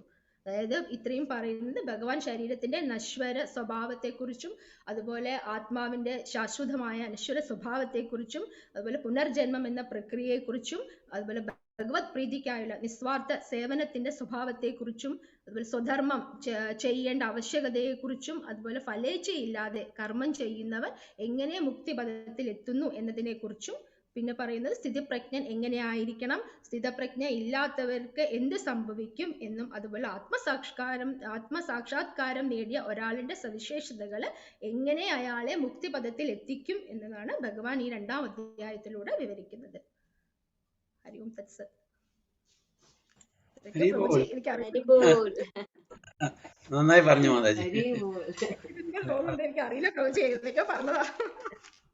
ഇല്ല, നന്നായിട്ടുണ്ടായിരുന്നു ചേച്ചി. കറക്റ്റ് ആയിട്ട് ഒന്നുകൂടെ മനസ്സിലായി. 2nd ചാപ്റ്ററിന്റെ നന്നായിട്ട് പറഞ്ഞു. കറക്റ്റ് എടുത്തെടുത്ത് ശ്ലോകം കോട്ട് ചെയ്ത് അതായത് മെയിൻ ആയിട്ടുള്ള എല്ലാ ശ്ലോകങ്ങളും കവർ ചെയ്തു Mataji. Good, very nice, beautiful ആയിട്ടുണ്ട്. ഗുഡ്, നല്ലൊരു എക്സസൈസ് അല്ലേ ഇത്, അല്ലേ? നമ്മൾ വായിക്കാനും അത് വായിച്ചു നോക്കി. അതുകൊണ്ട് ഇതിനു വേണ്ടിയിട്ട് നമ്മൾ ഒന്നും കൂടി 2-3 പ്രാവശ്യം വായിച്ച് മനസ്സിലാക്കാൻ ശ്രമിച്ചു. അതുകൊണ്ട് നന്നായി. അത് എന്തായാലും ഗുഡ്. അപ്പൊ നമുക്ക് ഇതിന്റെ ഒരു സീക്വൻസും കിട്ടും. അതെ അതെ പ്രഭുജി. അപ്പൊ ഒന്നും കൂടി നമുക്കൊന്ന് മനസ്സിലാക്കാൻ അങ്ങനെ കുറെ പ്രാവശ്യം നമ്മൾ അങ്ങനെ ഇത് എക്സസൈസ് ചെയ്യുമ്പോൾ നമുക്ക് ഓട്ടോമാറ്റിക്കലി ഒരാൾ പറയാം 2nd ചാപ്റ്ററിന്റെ അടുത്ത് ഇത് പറഞ്ഞ ഓട്ടോമാറ്റിക്കലി അതിനെ നമുക്ക് കണക്ട് ചെയ്ത് പറയാനും പറ്റും. ഇപ്പൊ നമ്മൾ ബുക്ക് റിഫർ ചെയ്യണ്ടേ? ഇപ്പൊ അങ്ങനെ ഇനി എന്താ മാതാജി ചെയ്യേണ്ട വെച്ചാൽ, നിങ്ങൾ രണ്ടുപേരും ചെയ്യേണ്ട വെച്ചാൽ ചെറിയ കുട്ടികൾക്ക് അതിന്റെ ഒരു സമ്മറി പറഞ്ഞു കൊടുക്കാൻ വേണ്ടിയിട്ട് ചില സമയത്ത് വിളിച്ച് പറഞ്ഞു കൊടുക്കുക. ഓട്ടോമാറ്റിക്കലി നമ്മുടെ മനസ്സിലത് രജിസ്റ്റർ ചെയ്യും. അപ്പോൾ ആരെങ്കിലും എന്ന് പറയുക എന്താണ് what is summary of second chapter or first chapter third chapter പറഞ്ഞാൽ ഓട്ടോമാറ്റിക് നമുക്കത് ഇങ്ങനെ അതിൻ്റെ സീക്വൻസ് ആയിട്ട് നമുക്ക് പറയാൻ പറ്റും. അത് നമ്മുടെ എന്താ പറയുക ബ്രെയിനിൽ അത് രജിസ്റ്റർ ആവുകയും ചെയ്യും.